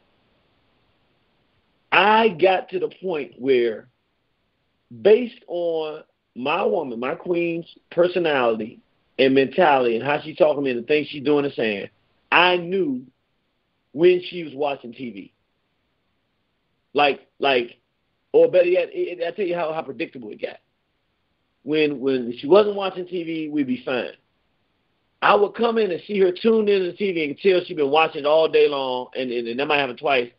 It got to the point where I could predict when there was going to be an argument and a real issue. Because whenever she tuned into that television, it was not a day or two or 3 or 4 days after she tuned into it for a couple of days, all day, that all of a sudden we started having some issues. And I was like, man, this thing is powerful. This thing is extremely, exceptionally powerful, that it can transform a working relationship and take a mind, and it can do it. So I know it does it to men just like it does it to women. It might be different, but that thing is powerful. It can make, what is it about the power? And I got to go to the next call, but I got to ask you this, and then we go to our next call. What is it about the power of the television that can transform a black woman from being able to get along with her man to not being able to get along with her man? What is it? Well, these are people, this is their job. This is their talent. What they are designed to do is to mess with our mind. There's something about watching a program, like for me, I liked Grey's Anatomy. And over the years, that storyline just got more and more degenerate, so I just couldn't deal with it anymore. But you're watching these people, and you're seeing real-life relationships, and you see how they interact, and you don't get to see other people's relationships too often in real life. Everybody put on their best face or whatever, but you see all this stuff, and you're drawn into it, and you get addicted, and subconsciously, I don't know what it is, but you really start taking on some of their characteristics. We don't have the Cosby Show anymore. We don't have anything halfway positive, and even the Cosby Show had some problems. So I would really say for Black women, try to limit the amount of TV that you watch, and for God's sake, don't have your children sitting in front of the television, because that's why we're so messed up now. The TV raised us, and now we're letting it raise our babies, and it's a lot worse now than it was then. So do not do that. All right. Well, and I know you're sitting over there beaming all happy and proud because Brother Dr. Issa done bought the book. Anytime Brother Dr. Jahi Issa done bought the book and is calling up talking about how much he like it, somebody's over there proud. So I know you're psyched. I am, and Baruti brought the book too. So at this point, I got Dr. Issa and I got Baba Baruti. Can't nobody tell me nothing. Oh, Lord. Brother David, I'm sorry. I don't know why. I apologize, my brother. You got an ego in that house tonight. All right, let's go to our next call. 7730, you live on One Horizon. All right, they just listening. 3526, you live on One Horizon. 3526, going once, going twice. All right. We got an anonymous number. You live on One Horizon. Anonymous caller, you live on One Horizon. All right.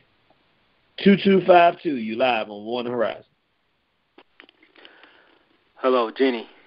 Yes, sir. How you doing, my brother? Good. Sister Lady Shabazz, how are you?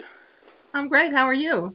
Real good. This is Brother Jomo out in Indianapolis, and I appreciate your work. I get excited whenever I hear you talking about this book. And I'm sitting here wondering for myself, and maybe I want to get from you, Sister Lady Shabazz, your ideas, and also you, Brother Genie. What are some things that we can do to I know men would love the book, and I'm wondering what we can do to get more women of all ages to read your book and also to start to enact some of the practices that you're advocating. Well, you know what? It's surprising to me. I thought I'd get a lot more negative reaction to the book than I have. A lot of women are actually excited about reading the book. The only, and it hasn't been a lot, the only hesitation that I've had, as funny as it may sound, has been from the conscious community. But most women are at least open to it. You have to think, these women are reading crazy stuff like think like a man, act like a woman or a lady or something like that. I mean, the most far-fetched ideas on the face of the earth. So I would say just make it available to them.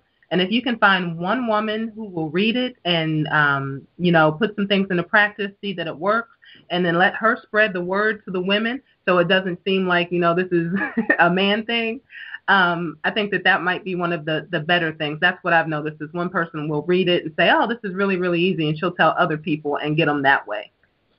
My thing, and it's going to sound really strange, I had no prediction of this, and I don't know if it's just because in the short run how it's working or if things are different than we think. Or maybe it's the circles that I run in. But whenever we've gone out in person and had the book available, this is really interesting. What's happening is that, and I didn't know this, but black women are so anxious to get a good, strong black man that it has been the opposite of being resistance, because what the book says is how to be a good black woman to a strong black man. So what's happening is there must be so many relationships that are not working. And black women's desire to have a man is so great that when it's presented as this nice brother, he doesn't look too overly somebody. He looks like a real black man. His woman is leaning over his shoulder. Now, it's something about the book. These women, it appears to me, feel like they can actually read this and learn how to get a man. And so their desire to have a strong man is overriding, at least from what I've seen, it's overriding the fact of, because it doesn't say you got to serve a man on the cover. They don't know that's going to say that in there. I haven't seen, I'm shocked, but women are the ones buying these books. The brothers are not buying the book. I don't think when the brothers look at it, they don't know that it's going to save their relationship. The women are the ones that's actually buying it. And even when they read it, I'm not getting a bad reaction. I just happened to stop by a bookstore the other day trying to make some arrangements, and there was a lady in there. I had left a copy of the bookstore with the owner, her own personal copy, and she was letting somebody there kind of look through it. And I walked in and talked to the bookstore owner, and she said, "Oh, wow, you're here, you're here." And she brought me to the lady and said, "This is the one who wrote the book. This is her. If you want to, get a book, let her sign it. This is the one." And she was so happy about the book. And so it wasn't even just the cover or not knowing that it's going to say, be cooperative or cook a meal or something like that. She had read enough to see all that, and she was still excited. Like I said, this is stuff that a lot of us just were not taught. We just don't know that it's okay for us to do this. This is the feminine nature. So really this book is just letting you be in tune with yourself, if you're not too far gone. It's really nothing that's bad or demeaning or I'm not like talking down to you, because we all need help. This is just stuff that we should have learned a long time ago, and it feels good and empowering when you really get to know it. And I have the seconder on it. This is the thing about this book, brother. I think all you have to do is put this book available. The psychology and how the cover looks and what's in it, and the way what's in it is presented, there's I haven't seen any resistance whatsoever. I'm talking about, I've let some Negroes see the book, and they actually like the book. Now, I've heard some Negroes say, well, it was some things I had to really think about, but I never thought about it like that. But what I'm realizing is that this is what I can say, and this I have picked up. Even in the situations where black women have all of these, personality issues with how they deal with their men, our relationships are just generally not happy. And a lot of our sisters don't have relationships. So the desire to have a happy relationship, even though it's not demonstrated on the surface, it is something they have. But no one has come to the table, I guess, in this manner and said, hey, I can help you have a really warm, loving relationship that you will enjoy with a strong man, and I can show you how to do it. I think that our women are much more willing to listen to this just by the fact that it exists. I think that's the answer. Mm-hmm. Hey, I tell you, I appreciate that. And what I'm hearing you say is that if we get the book into the hands of women, they will spread it amongst themselves. Absolutely. Okay.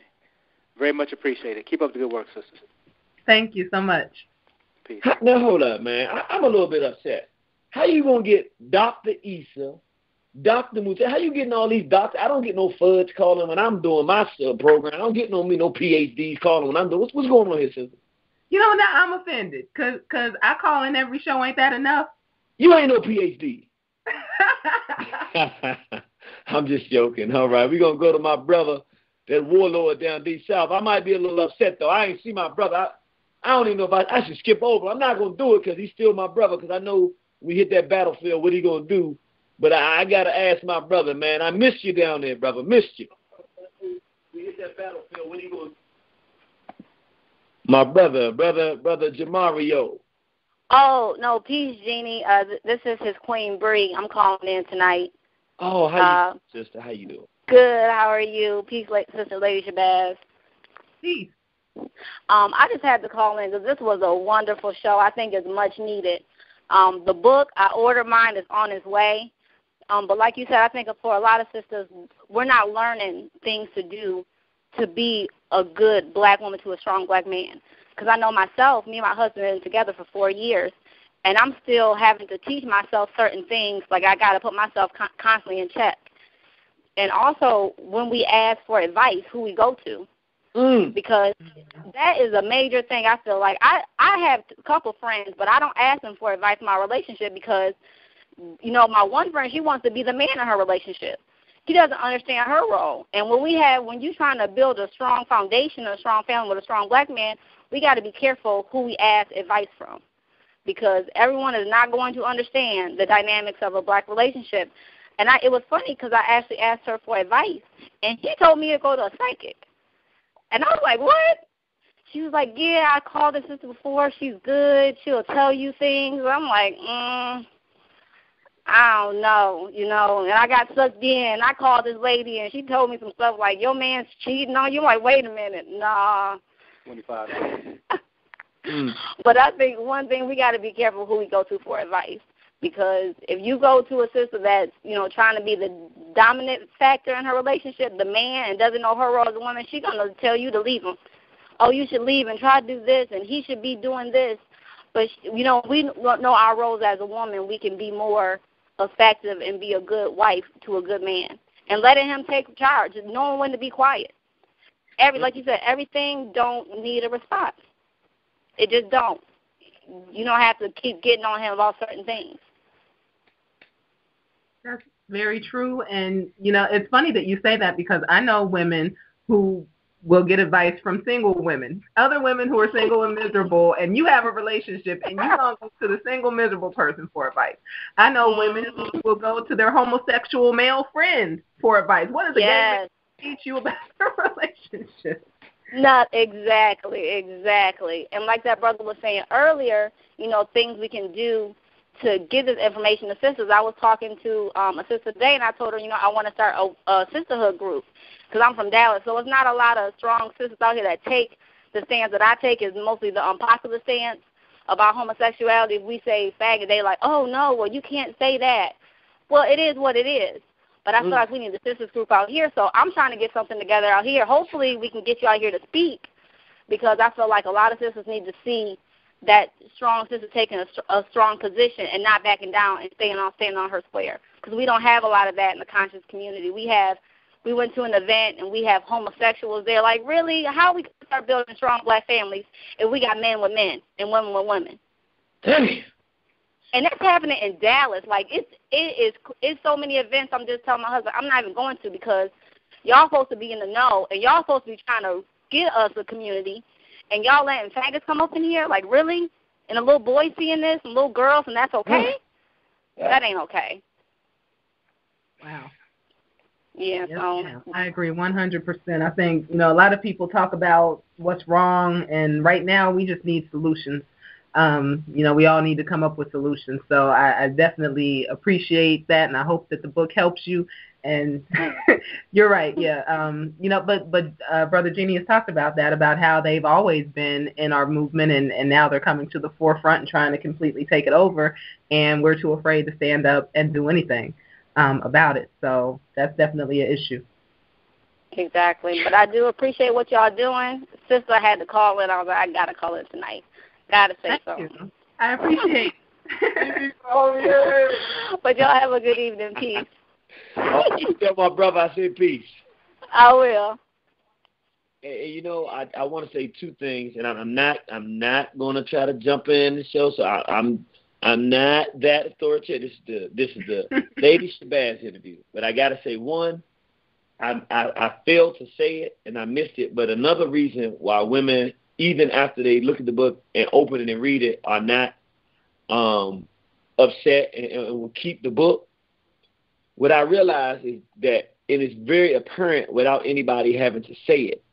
But if you're reading your book, a person instantly knows that the woman that's writing this book, two things about it. She's not no punk, and she's in a happily married relationship. So what happens is the person can read that and be okay with it because it's not coming from no weak female. It's clear that this woman who has this has a chip on her shoulder, but that chip is used to keep a man happy and be in a happy relationship. And since they want a happy relationship, even if they don't know how to get it, I think it's actually helping black women say, hey, maybe there's another way for me to do it that I can have better performance. My second thing I want to say, and I think is relevant with this conversation, but the sister hit a nerve, and I just can't shake it. I didn't know it was as bad. Okay, I know it's as bad, but I'm starting to see face-to-face what this sister is saying. What I am seeing is that black women, many of whom are single and don't have men, are choosing to run black men, strong black men, away because they pick the homosexuals over the strong black men. What I mean is that if you go into a Pan-Africanist event like this sister was talking about, and I want you to, when I come in, I'm going to ask you a question about what do you think, how women, then we're going to go to our phone line, but how black women should deal with homosexuality around their men. But what I have seen at organizing efforts, at functions like the sisters talking about, they're supposed to be African-centered, when strong black men come in and see a fag, they're not staying. But what happens if the black man says anything about the fag, it is these so-called progressive, pan-Africanist, pro-black women. They have a choice to either tell the fags you got to go because you're making the men uncomfortable, or tell the men you got to go because you're making the fag uncomfortable.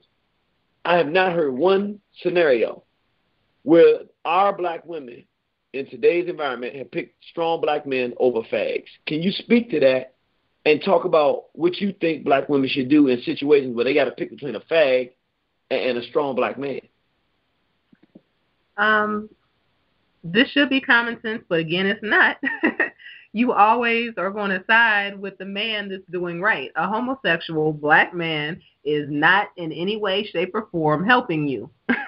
He is making sure that you stay lonely and miserable forever. He's making sure that you will never have a man, your daughter will never have a man, and your son probably won't grow up to be a man. Damn!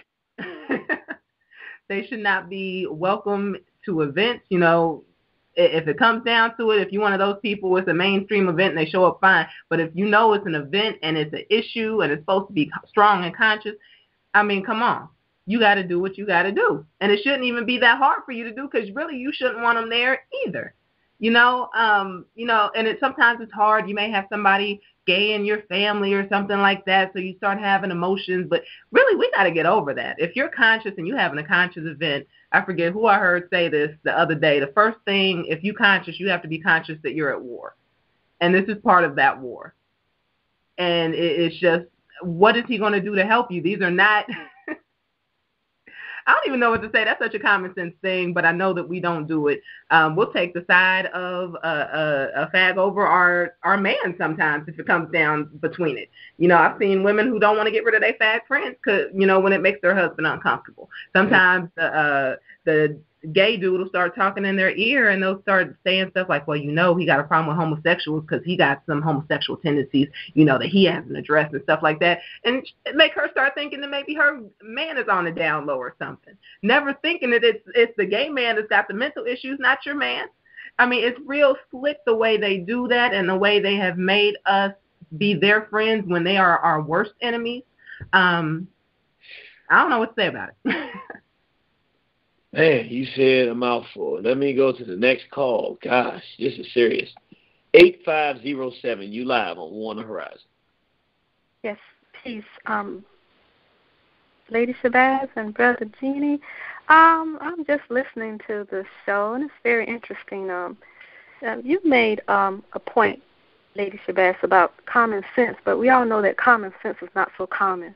One of the reasons why I kind of disconnected from the conscious community, or if you want to call it that, is simply because of the fact that a lot of these people are not serious about building their own nations. One of my recent contacts have businesses all over the place, and at first this person was talking about nation building and all of this stuff, and the next thing you know, white women coming around and all of this. I told him, I cannot consciously be a part of this. How can you talk about building a nation and you're bringing the enemies into our nation? And one of the things that I'm seeing with the conscious community is that it's actually being infiltrated to the point where it's being broken up. So now they're preaching a lot of this ideologies about love this, love everyone, and love this. I'm sorry. How are we going to be able to protect ourselves if we love everyone? So they're bringing in these ideals that's actually going to continuously contribute to our downfall. And I remember watching an episode of Ricky Lake last week, which I don't watch it. I was just flipping through the channels, and she was actually asking a black homosexual male what a black man looks for in a woman. And, one of the things that we sisters do not realize is our power to speak certain things into existence as well. So I actually wished that whole show would be canceled, and it's going to be canceled. They're not going to run it anymore. But the thing about it is that as far as women are concerned, we need to actually come together and get ideals from one another, other women who are happy in their relationships. I've been with my husband for about 13 years, and we've had issues back and forth. But the more we come into knowing what our role is in our society and what our roles would be in a nation that we're trying to build, then, there's no issues. And I don't have your book, but I do intend to get it. And I think one of the things that we need to really start doing is to try to pass this information on to the younger women before they get into these relationships.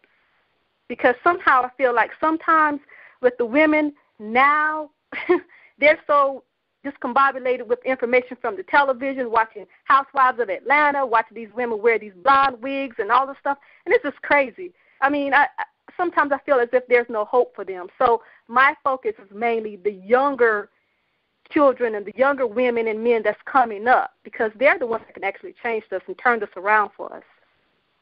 No, and I'm not just saying this because I wrote the book, but I actually think that this is an excellent book to give to teenagers especially, because it is about relationships, and everything in there will help you in your relationship. But a lot of it, as I said earlier, is just making you a better, more well-rounded person, period.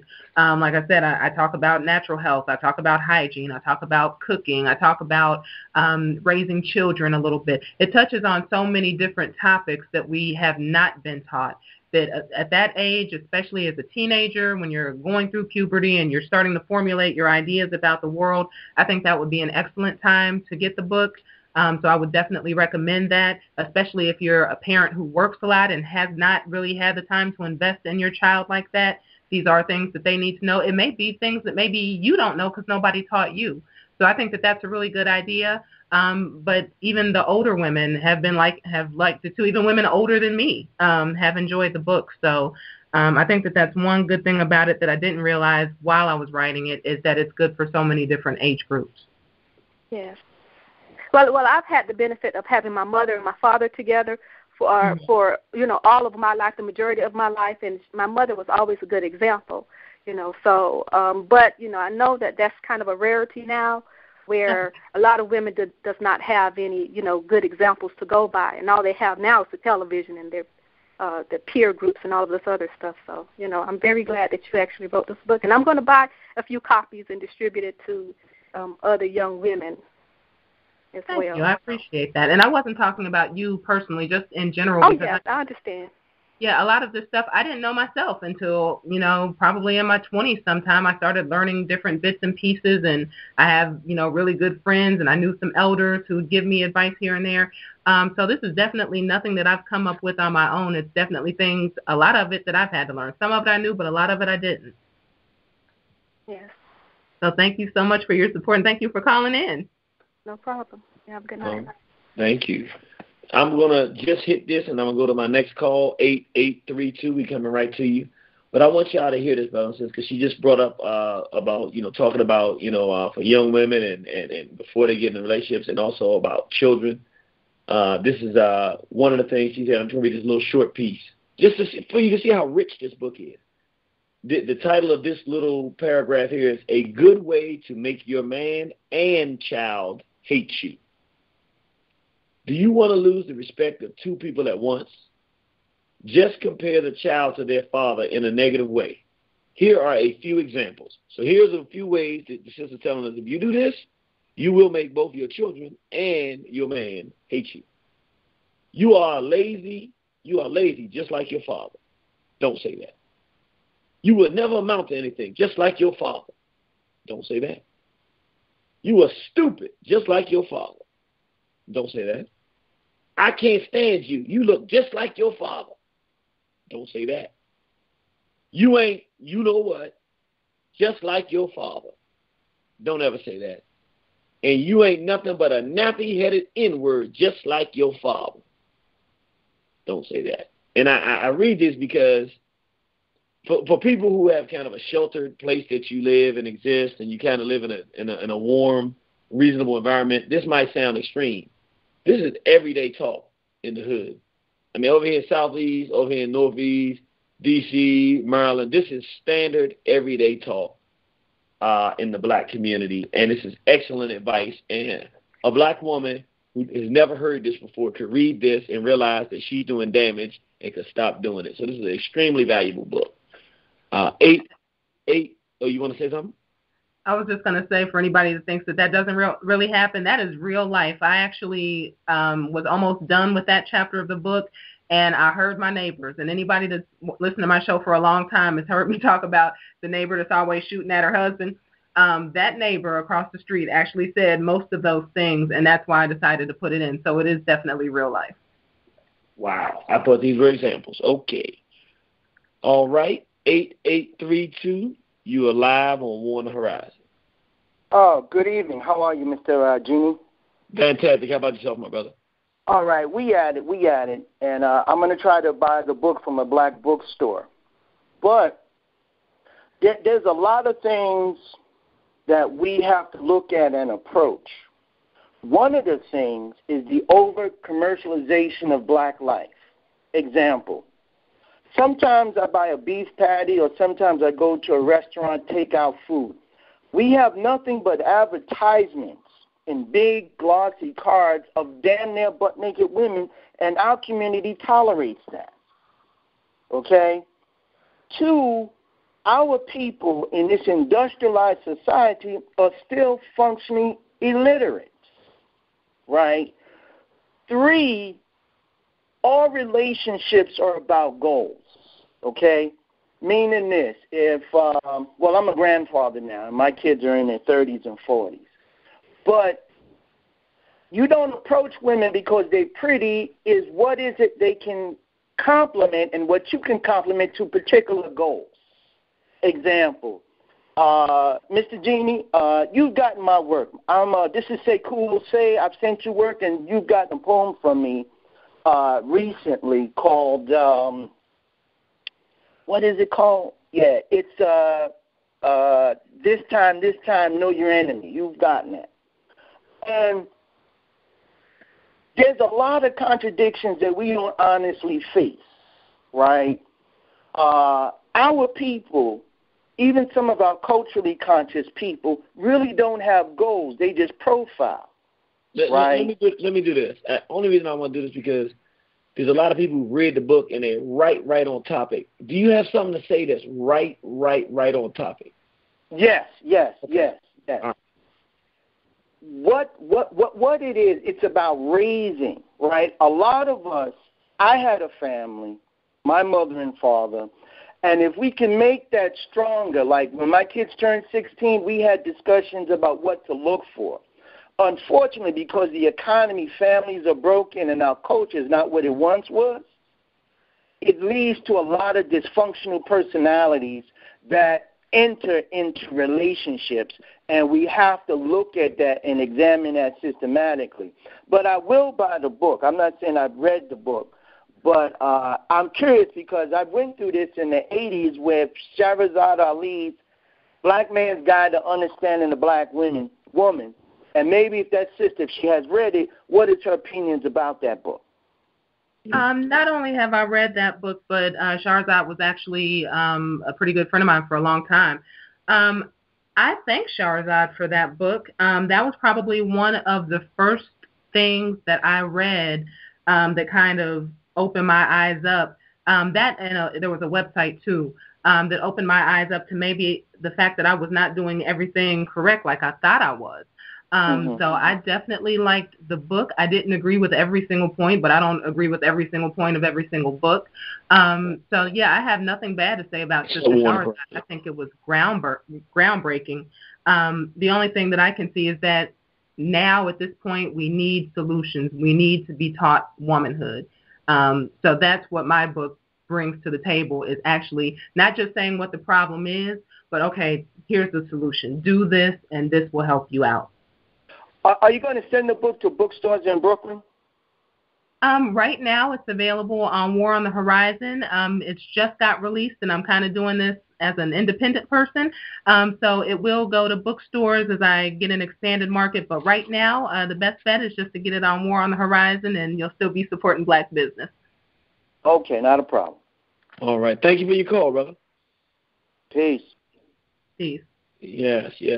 Outstanding. And by the way, I just wanted to make a point of clarification. The sister made a little bit of a mistake. She said she doesn't agree with everything in any book except War on the Horizon. She got in here when she said that. Okay, so let me go to the next call. That's true.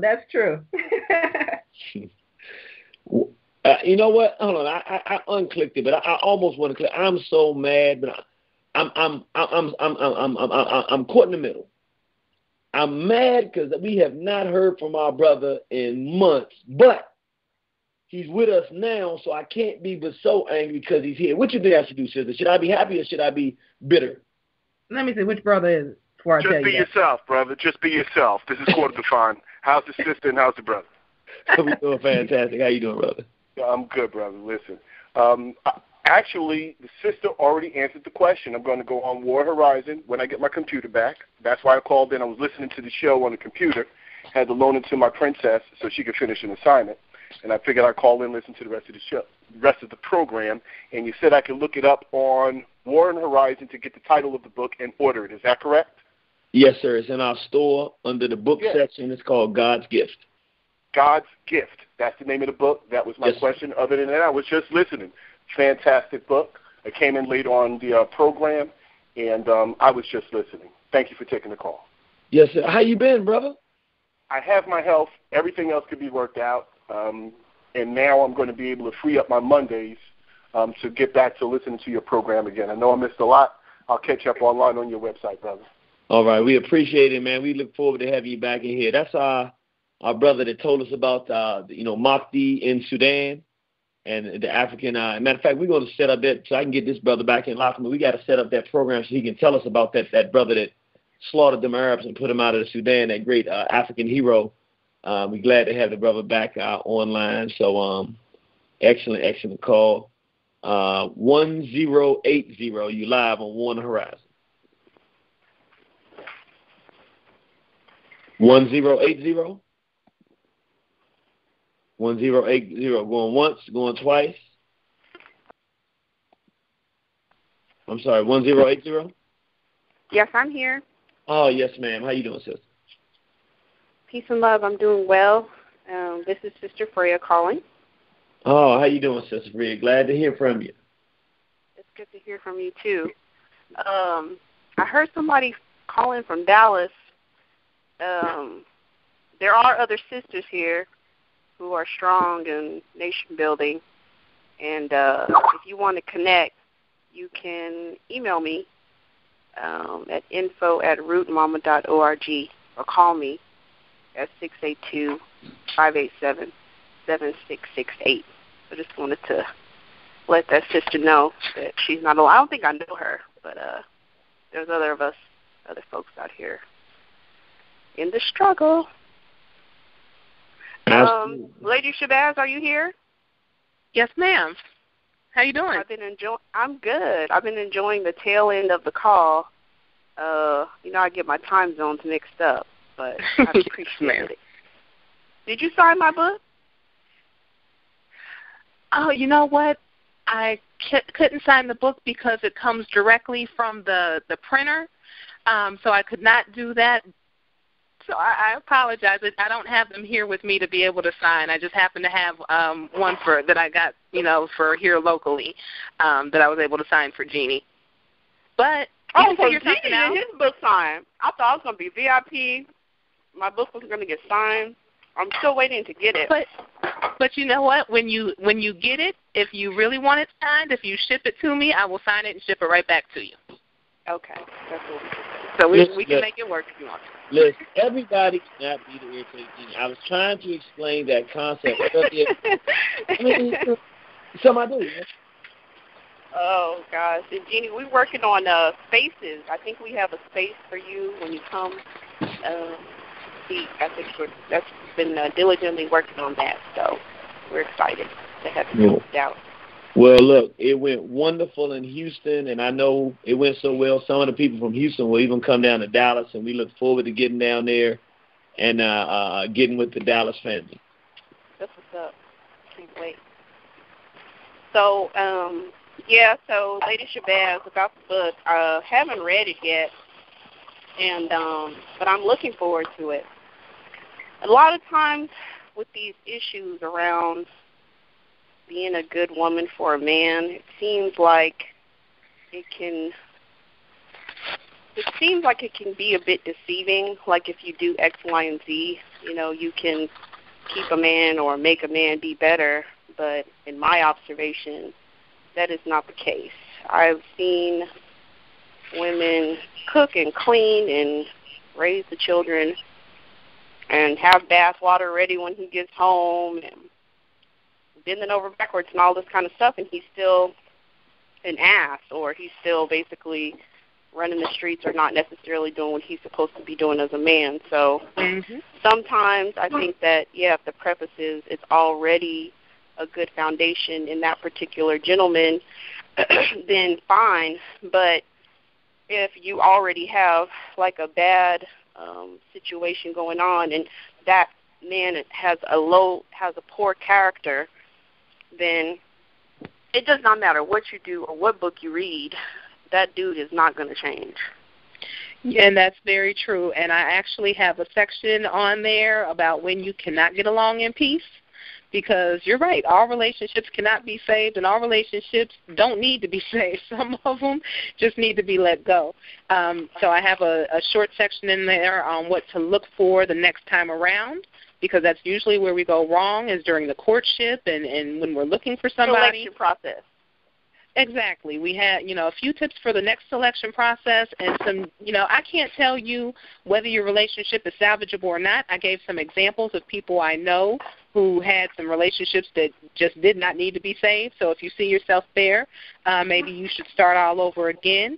But yes, and the book actually says the premise of it is if you know that you have a decent black man, of course, they're going to have issues. We have issues.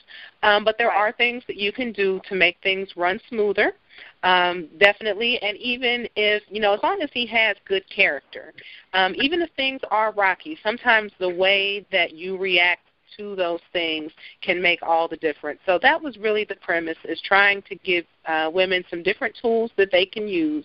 But, of course, that is within a good relationship, because when you get to talking about, being a certain type of woman, there are men who will take advantage of that. I wouldn't deny that. I've seen it. I've seen it recently. So that's where, like I said, you have to choose wisely. You have to, use that intelligence that we have. Make sure that you have a good man who's worthy of these things.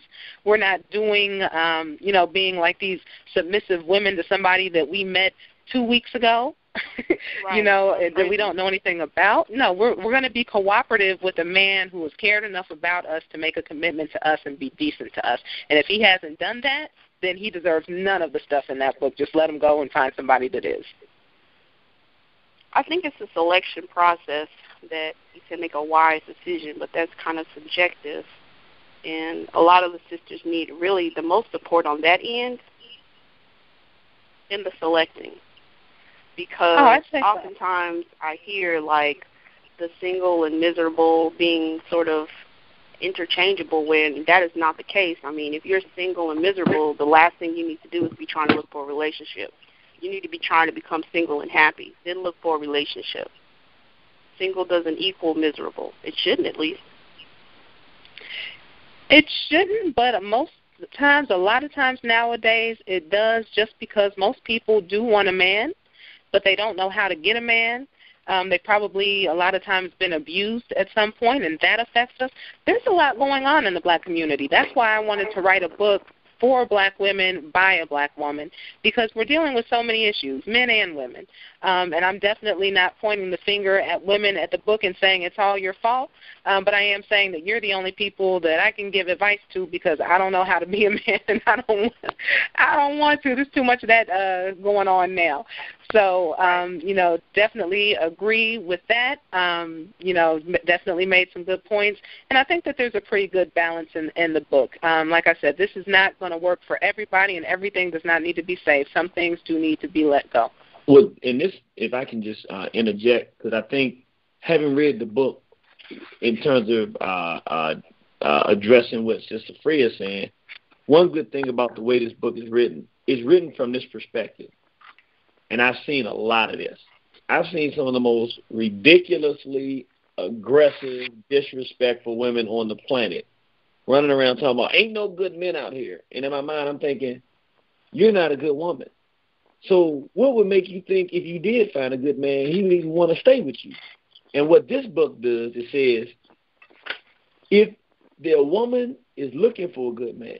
If she finds him, what this book does, that woman doesn't have to worry about, now she found that good man she didn't think was out there, and now she runs him away because something hurt. This book helps that woman say, I got a good man, and not only did I get him, but I'm going to keep him. And that's what makes it such a powerful resource.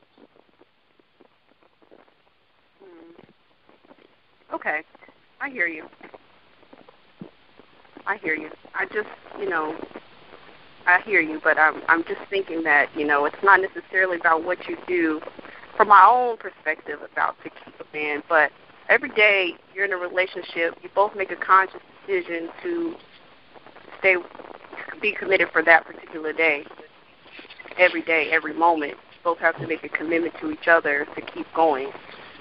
You can't make a commitment that I'm going to keep my man, and if he doesn't make that same commitment and self-development and exerting the same amount of energy, again, there's nothing that she can do to make him stick around.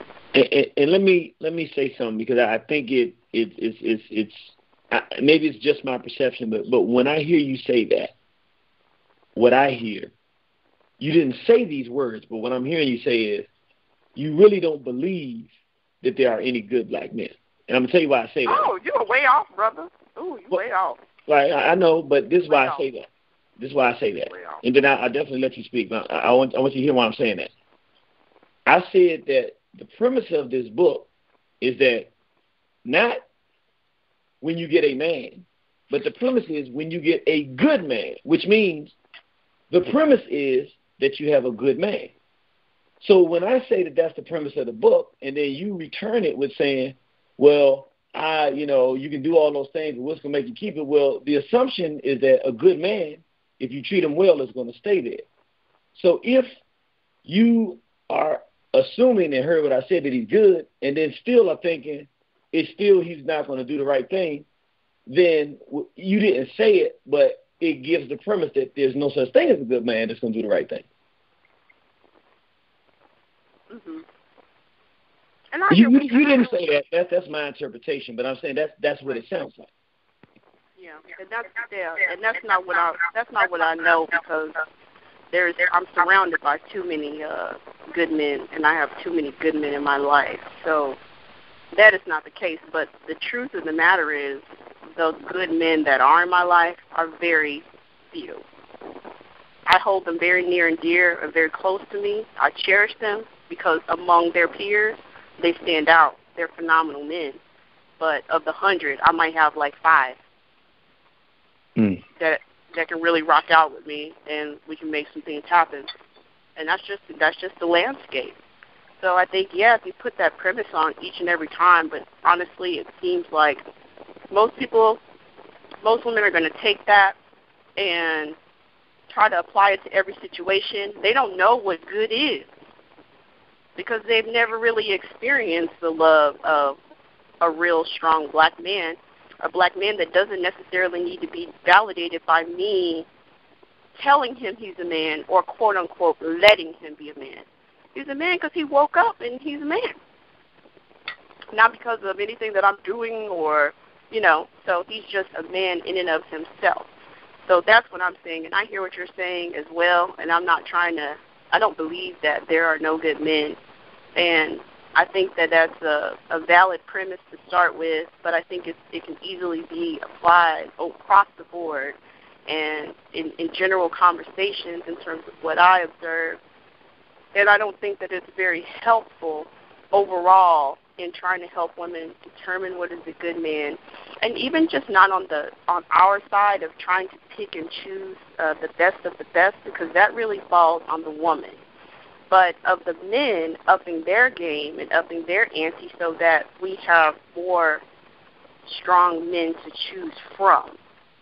And holding each other accountable when you see your brother is not paying his child support, when you see your brother is sleeping around, when you see your brother is not holding himself to the standards of a strong black man, he's not normally ostracized from the social circle or held accountable in any type of way. So we as women end up having to deal with the brunt of whatever that male that's gotten out of line, we end up having to deal with the brunt of his behavior. So I really hope that we can also put energy into helping the men develop themselves. I'm glad that we have all these tools as women, like this book and other types of programs. But the men also need programs so that we have more men to choose from, because the pickings are rather slim. Do you have a comment, Lady Shabazz? Lady Shabazz? Lady Shabazz? She's going to have to, you got to call back in because I can't hear you. Lady Shabazz? Now, sister, can you still hear me? I can hear you, bro. Okay. I don't know what's going on. Lady Shabazz? Hopefully she calls back in. I hope I didn't scare her off. I don't think there's anything that can run Sister Lady Shabazz off. Okay, she's coming back in. Right. Give me 1 second. Okay. Okay.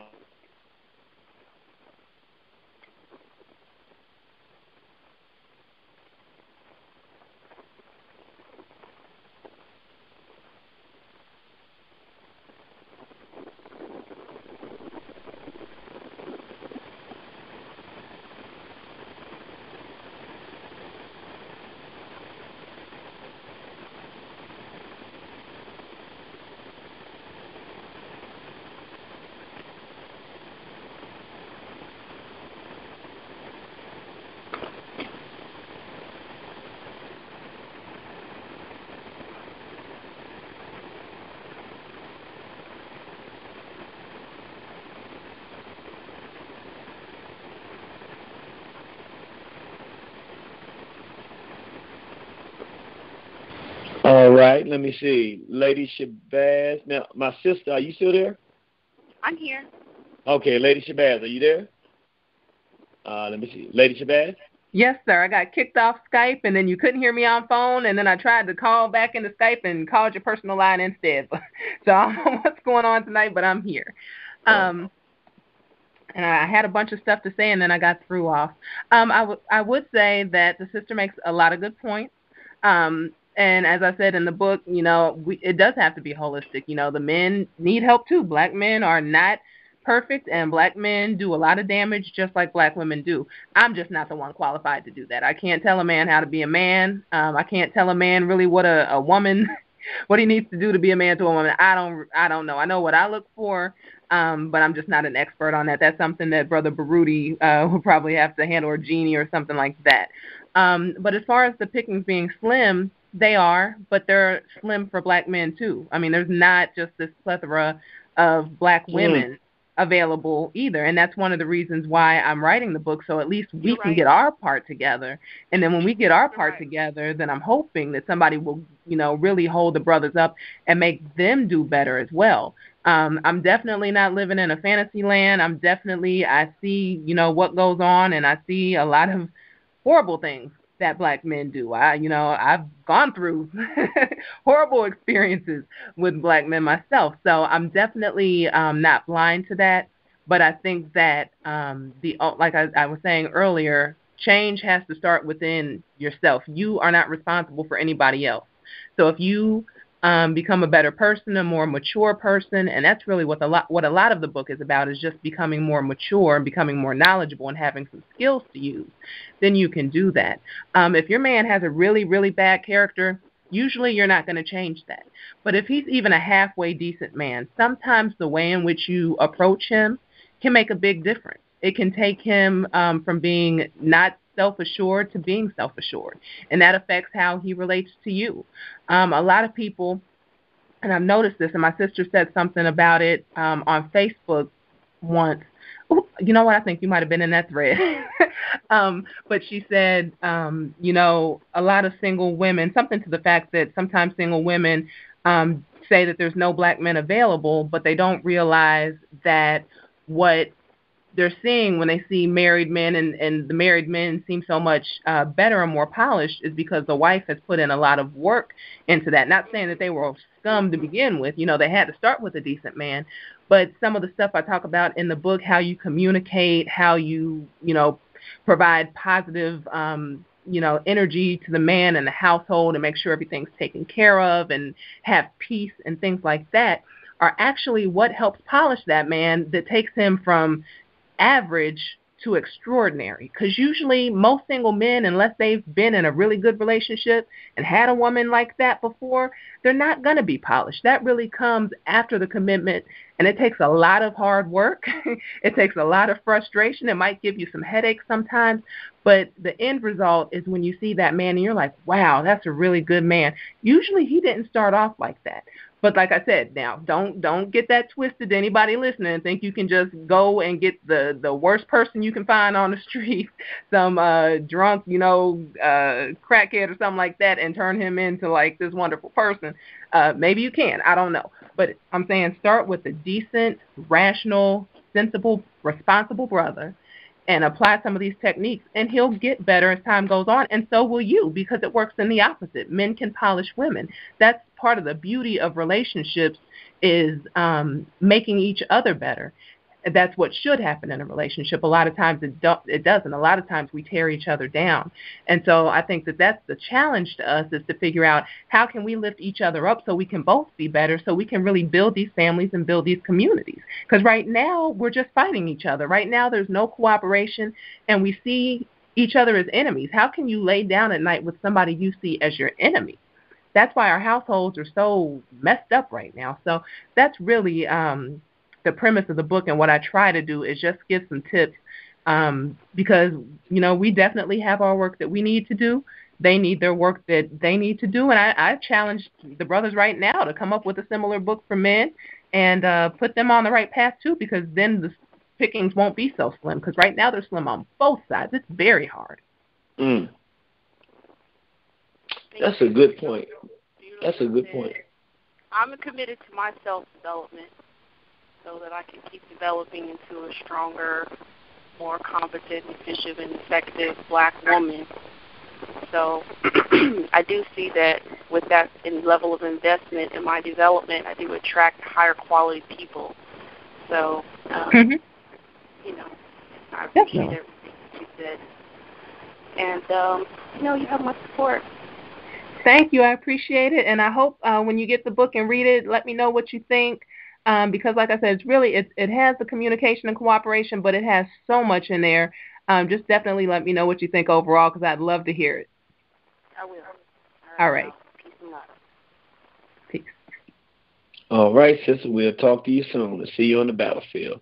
Got somebody call back in. I got to see if they dropped or they just called back in. Dallas, you live on One Horizon. Already, Brother Genie, Lady Shabazz. I don't like to say peace because we're at wartime, so thanks for warning the way you do. Yes, sir. Sir. Thank you so much, Sister Shabazz, because, Genie, you've been called a good man before, I'm pretty sure. You got the spirit of a warrior. You put in work for people, but I'm pretty sure, it doesn't go unacknowledged. Is it wrong for us to wear that as a stamp? Because, you don't do it to be called a good man, but it's like, you know what? I know my duties. I know my responsibilities. I take honor with them, being charged towards me. So, I'm gonna go hard in the paint with it. Whatever it is, and to I don't know. Do you feel like you tune your own horn sometime, or is it more of just standing on your principle? And brother, I appreciate you. This is one of the few times that I gotta honestly say. And let me explain it. I'm gonna give my answer, then I'm gonna pass it to Lady Shabazz, and I'm gonna tell you why. When you was just saying that, this is going to sound really probably ridiculous, but honestly, the only thing I care about in life is dealing with these devils. So I try to do the best I can, but I never really thought about, am I a good man? I try to do the right stuff, but it just, I ain't never thought of it. So I don't know, because I never thought, I'm a good man. I don't know. I don't have an answer, but I think that Sister Lady Shabazz, could probably answer that question from a female perspective. What do you think about a brother who knows that he's doing right for his queen? He's taking care of his family. He will give his life and take life for his family. He's doing the right stuff, and he knows that he's working for his people. Is it wrong for him to say, hey, and he and a group of people say, no, I'm a good black man, and they are good black men out here. Is that wrong? Is it right? You know, talk to us. I don't think it's wrong. I think that we need to see more people like that, you know, who actually are living it. You know, we have to have somebody to hold up, because sometimes it really seems like there are no good black men out there, and I'm sure for black men, a lot of times it seems like there's no good black women. So the people who are trying to do right, you know, if that's what you want to do, I have no problem with you doing that. I think it would be good for black women to see that. I've had people tell my husband, you know, you have a really good wife. I don't really feel like that. I feel like I try to do the best I can, but, you know, I got a lot of work still to do. But, you know, if you feel like, you know, you are a good man, you're doing what needs to be done, and you want to scream it on the mountaintop, then go up to the mountaintop and scream it, because somebody need to hear it. We need some hope. Already, you know, because, I mean, because it really starts when you're younger, and it always starts with you wanting to do for your people. You don't know what that means, but you just it's just something innate with you saying, man, I just got to help my hood. You know, they always talk about product of environment. Well, okay, yeah, you know, that goes both ways, though. You can either be a product of your environment and be also a detriment to it if it's detrimental, or you can see it being detrimental and want to be an instrumental tool with it. And, I mean, you know, I took the other route because it's like, I don't want to leave. You know, I love where I grew up. So, you know, it's like, all right, how can we blow it up with wealth, you know? How can we blow it up with positivity, you know, growth? And if we got to get bully with it, yo, we love us this much, you know? And, yeah you know, go ahead, sir. Oh, I was just going to say, the other thing that brings to my mind really quickly, I saw somebody say this the other day, is most of all who you want to shout that to is to your daughter. Somebody brought up the point the other day that the first thing fathers tell their daughters is that the only thing men want is sex. And that's true. My father did that too. That's all men want is sex. And that creates such a bad mental, you know, confusion in the girl, because it, you know, she grows up thinking that, well, that's all I have that men want, or even, you know, if I'm a good person, that's all they want from me. So if you want to really model that black male behavior and be that model for black manhood, definitely do that with your daughter, because that's the next generation, and you don't want her to grow up believing that there's no black men. You have to be realistic with her, but, you know, she's the one that really needs to see that there are good black men. Already. When our little Nubia comes into the world, that'll be definitely one of the first lessons. But I just wanted to call, say thank you, Jeannie. Thanks for warning well the way you do. And once my queen get the book, we can't read books at the same time, so I guess she gonna have to read it first, and then I get a good read of it. You know what I'm saying? Might be doing some things within myself. But take care. Black Power and the BB40. BB40. BB40. And that was an excellent question the brother asked, and I'm gonna take your answer with that and say, you know what? Now that you mentioned it, I don't hear. Definitely, I don't even watch TV because you're not gonna hear it on TV. But there's nowhere that you really do hear that black men are good men and that there are good black men, and a demonstration of it. And he just brought something to my thought, and I think it's something that has been a theme on this program, and I want to know what you think about it. I think there's at least two things that we need. We need a book just like this book, simple. It's got to be simple, not beating up on black women, but talking about black men, the way this book tells black women how to be better. A simplistic, easy book to tell black men how to be a good brother, a good husband, a good man to his wife. And that's one.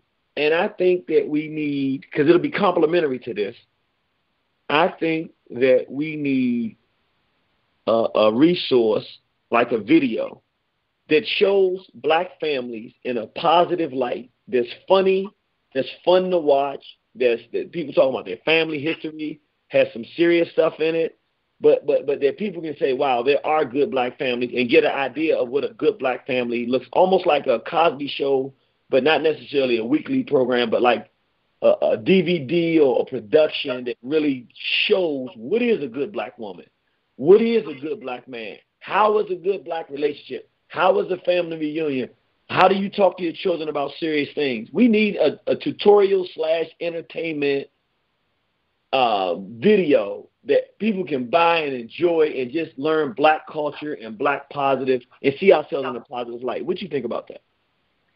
I say absolutely. I mean, like I said, a lot of the stuff is just not knowing. A lot of the stuff is just never being taught and being raised by TV. So however we can counter that would be great. Anything that could help black home life would be great. I mean, you know that I'm in the process now, speaking of TV, about writing a book on how to entertain at home and do something positive and meaningful instead of just, going out to movies and watching Tyler Perry and all this kind of stuff. We have to stop complaining and start taking action to change it. Not everybody can do everything, but we can all do something. So I think any ideas that are going to promote that image are worth doing.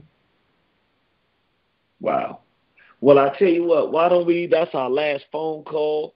Why don't we wrap up with you announcing to people about your book signing and your special guest that's going to be up there in May? Yay. In May, anybody who is in the Detroit area, and not just the Detroit area, if you're in Chicago, if you're in Cleveland, Cincinnati, Columbus, Toledo, anywhere in Indianapolis, we expect you to be in Detroit on May, I believe it's the 18th. We are doing a full-day program from 2 to 9. We are going to have 2 lectures by the Irritated Genie. We are going to have my book signing. And are we going to have some musical guests there? Have we confirmed that? Them bimes is coming, whether they think they coming or not.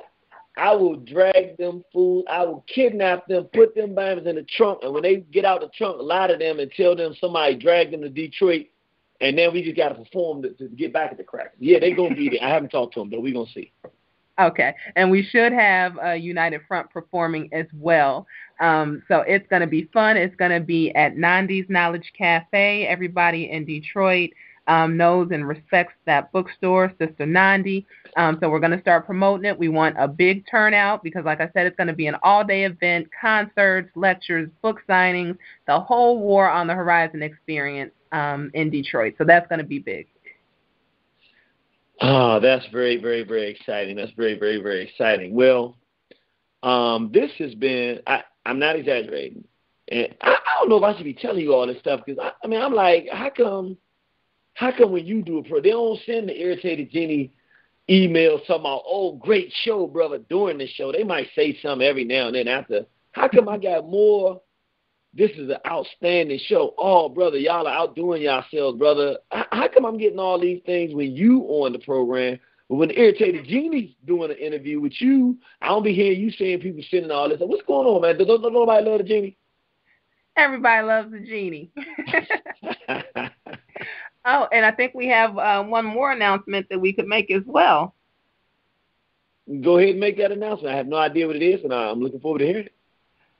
Well, just talking about Black family, I think we're going to be doing some resources for the children soon. So for War on the Horizon, instead of just being male-dominated, we'll have some things for men, we'll have some things for women, and we're coming up with some media for children as well. Oh, yeah, man. Oh, yeah. You know what? Yeah, leave it like that because I can't wait to break. When that thing is ready and that thing hits, let me tell you something.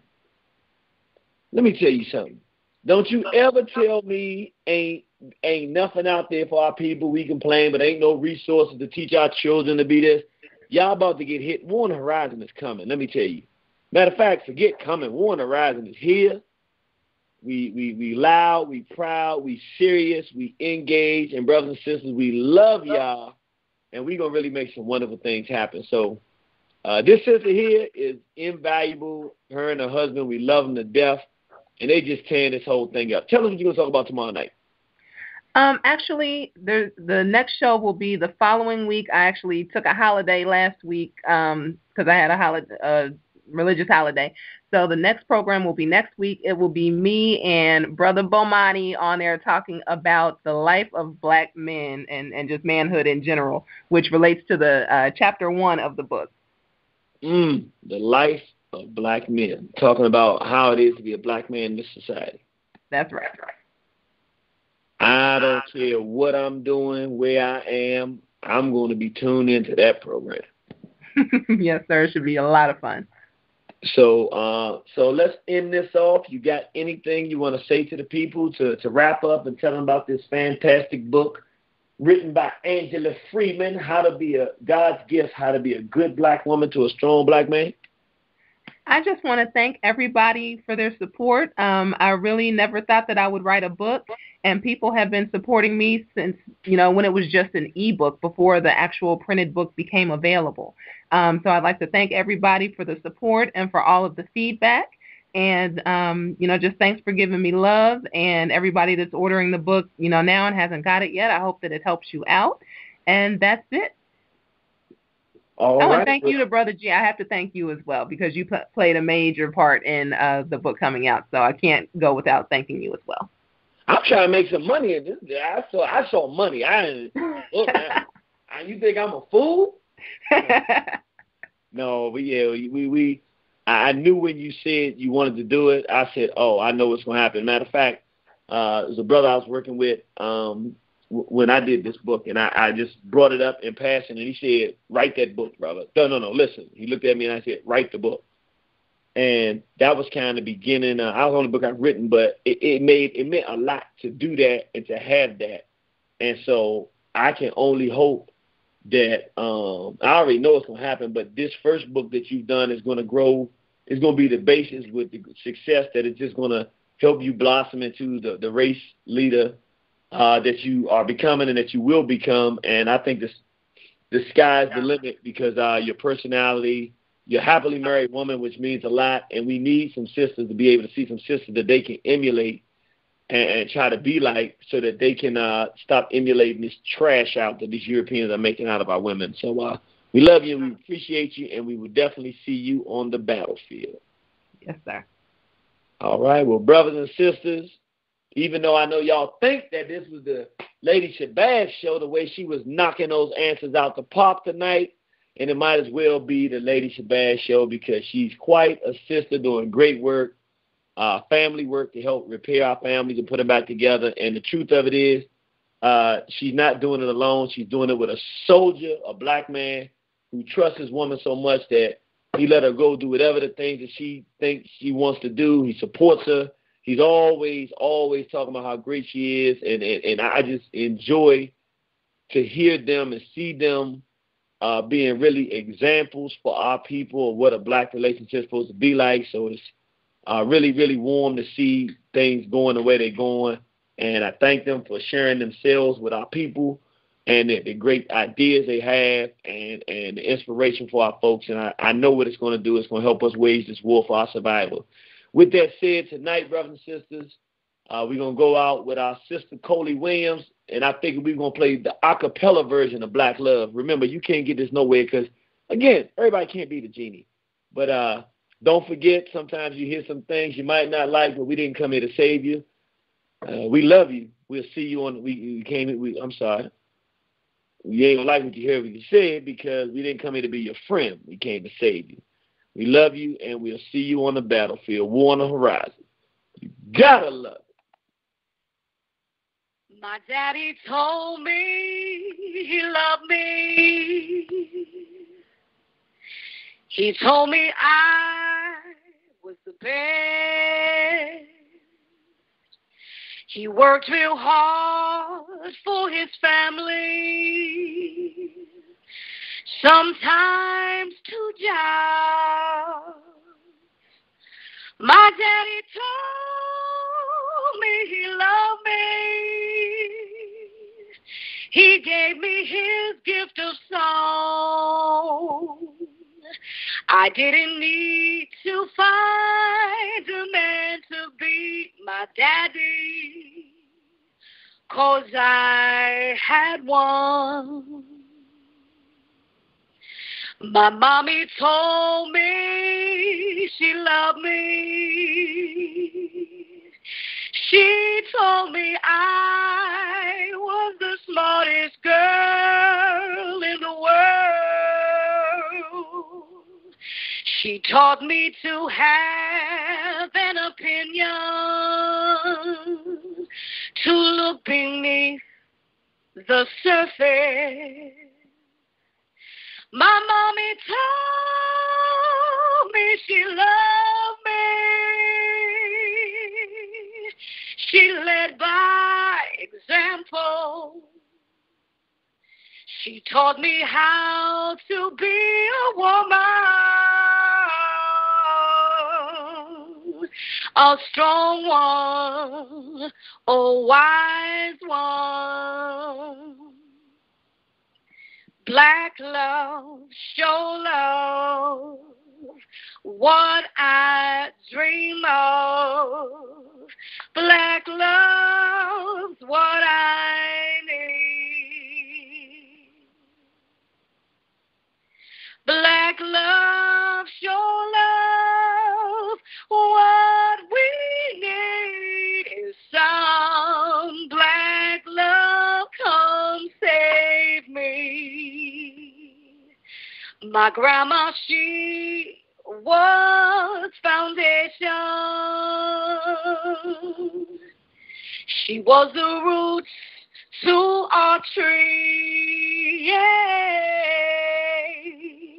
She told me always remember, remember, remember, remember. Grandma was, she was my history. My grandma told me she loved me. She planted seeds in my heart. She told me that I was her future.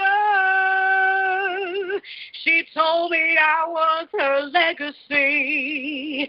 Yeah, yeah, yeah, yeah, yeah, yeah, yeah, yeah. Black love, show love, what I dream of. Black love's what I need. Black love, self-love, what we need. Some black love, come save me. They told me, Coley, don't write this song. They told me, Coley, you will go wrong. But my people, they need to know that our hearts are love, our minds are love, our souls are love. Did somebody tell you different? I know that you heard that song, but we need to right the wrong. Black love is pure and strong. Black love, show love, what I dream of. Black love's what I need. Black love, self-love, what we need is some black love. Come on and come save me. Come save me. Come save me. Black love. Black love. Come save me.